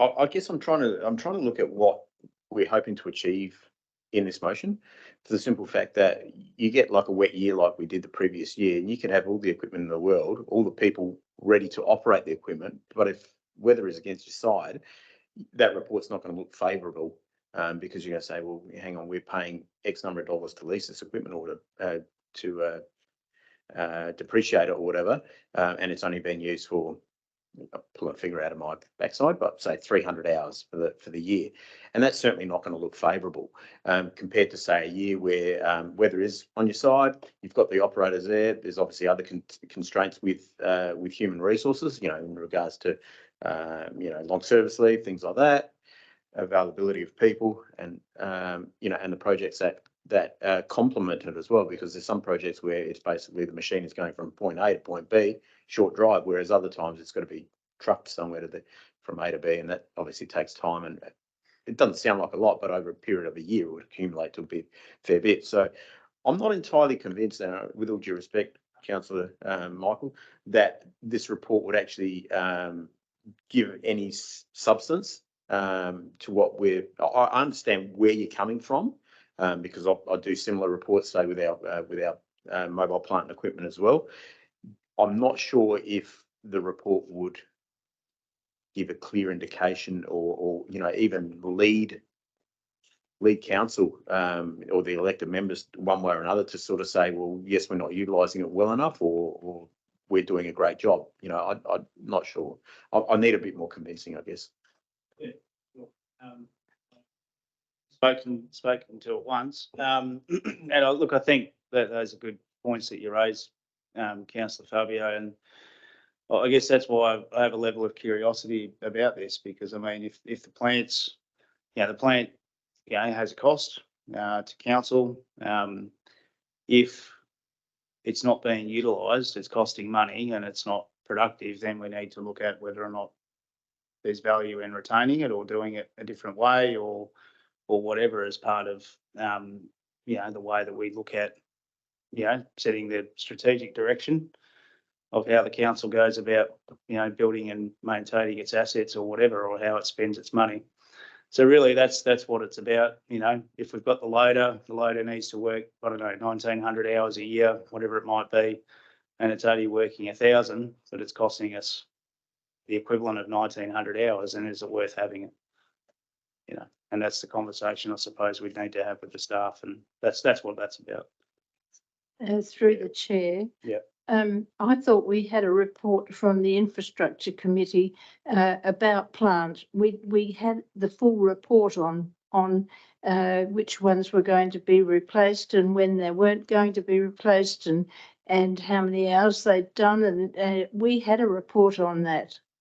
I don't know when, but we had one. I don't know whether Jason can help. Councillors, I've got a mover, and do I have a seconder for this particular motion? Oh, Councillor Ellison, and you didn't want to speak on it? No. All right, I might put the motion, councillors. I think we've talked it through pretty much. All those in favour? Those against?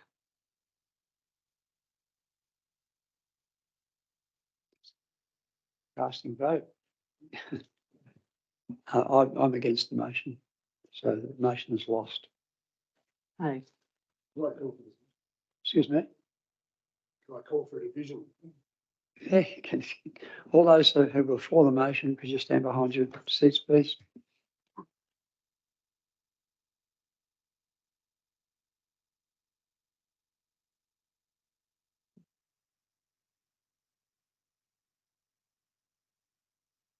How are we going, staff?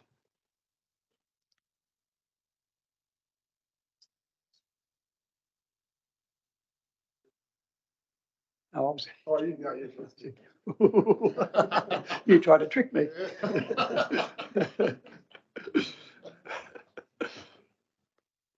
Thanks, Councillor Peter. I think we're pretty right. Thanks, everybody. That will be recorded in the minutes.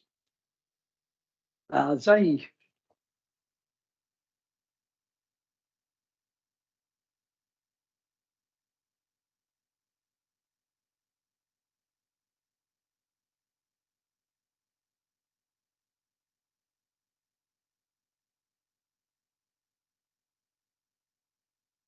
councillors, we're on to motion 16.5, operational matters from Councillor Michael.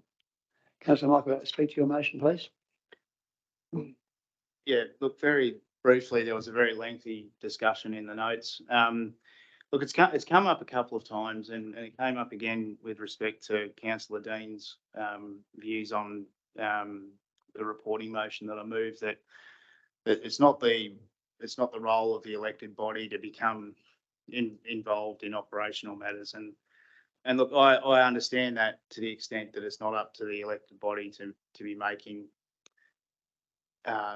operational decisions in the day-to-day operation of the council, right? And I understand that and I respect that.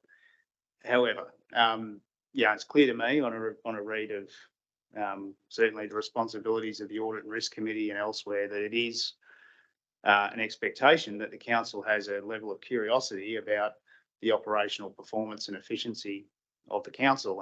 And when these questions are asked, as they were again tonight, we're confronted with the response that this is operational and we should be up the top of the pyramid. And look, I don't accept any of that.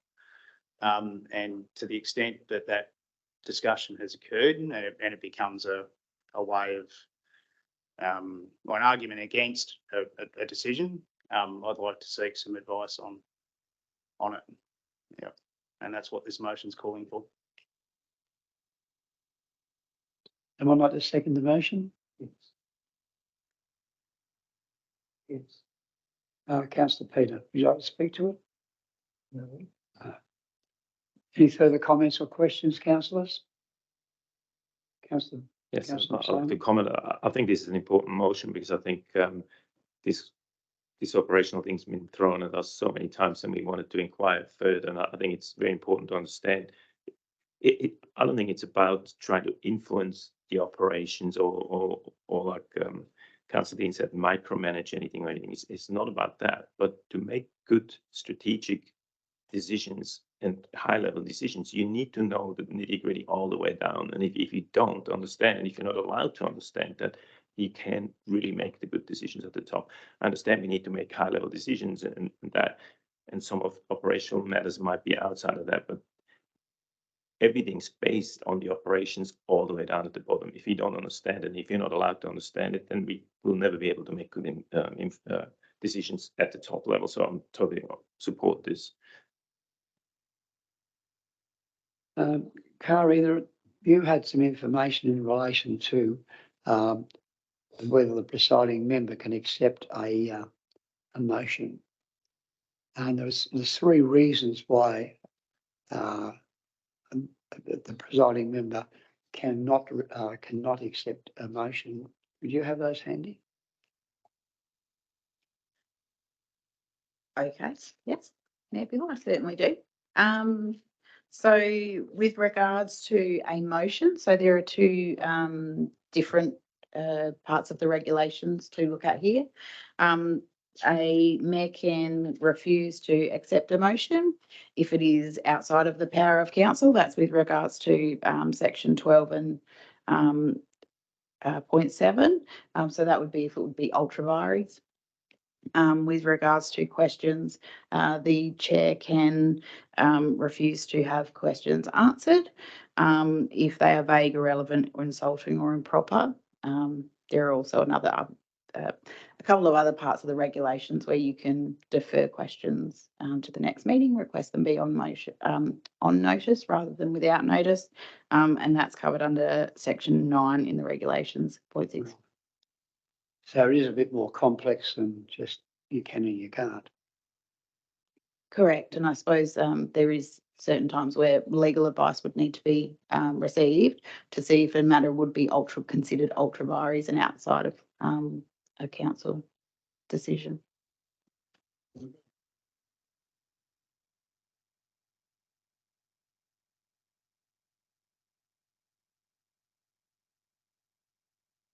It's been moved. And did I have a seconder for this motion? Councillor Peter. You've spoken to the motion. You want to speak to the motion, Councillor Peter? Do you want to close the debate? Are there any questions or comments, councillors then? If not, I'll put the recommendation. All those in favour? Motion's carried. Thanks, councillors.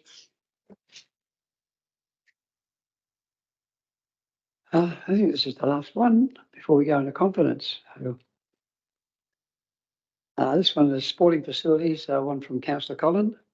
And I thank you for this. I think you put a lot of time and effort into it, and I think it's got a lot of merit, to be perfectly honest. It's something that's probably timely. We've got the motion up on the screen.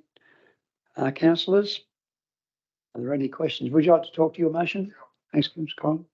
You move. And Councillor Fabio, so you'd like to speak to that, Councillor Fabio? No. Oh, yeah, no. I just think it's very important that we really have a good report on the whole of the sporting precinct, or that's what they call it these days. But I think the trotting track is a great community asset, but I think it could be used a whole lot better. I think the Dutton Park is certainly not big enough anymore, and I think that hopefully we can use the space a lot better. And I'd rather spend council time on things like this than maybe the railway thing. I think that seems to not get anywhere. Hopefully this can actually get some traction and we can deliver something. Thanks, Councillor Collin. You've obviously got a lot of passion towards this, and your commitment to Dutton Park has certainly been acknowledged. Any further questions, Councillor Dean? Yeah, I have a question. I think it's a very good thing to do. I'm just wondering whether the best place to do that is part of our strategic plan rather than as a report to council.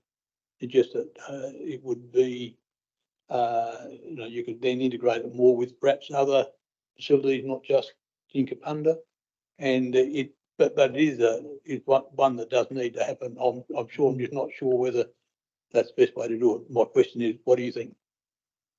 This report would be a tool that the strategic plan could use, couldn't they? If they've got this information when we're looking at our strategic plan, the information is already there for the questions we would ask. That could work. Anything further, councillors?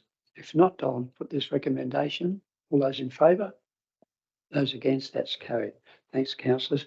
Now, I think that's all the motions without notice, and the next section of our meeting is in the confidential section. So, do you want to break for tea, councillors? Sorry, so those motions on notice, motions without notice is separate. Yeah, that was a motion on notice, Mr. Chair. Oh, no, I've got no motions without notice. There's no motions without notice, councillors, which is actually the last item on the agenda. Do we have any motions without notice, councillors? And this is not a gun. No, councillor, no motions without notice. Thanks, councillors. We might just break for a meal break. I think we probably need to do that. So we'll go into confidence as opposed to that.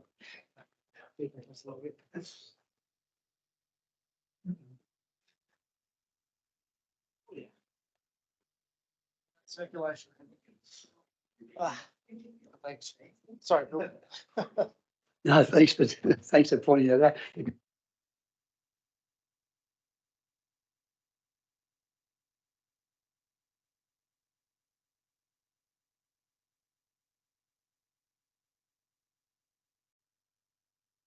Could I have someone move that we move under section 92 of the Local Government Act, we move into confidence? Thanks, councillor Allison and councillor Simon. All those in favour? Those against? We're now in confidential session, councillors.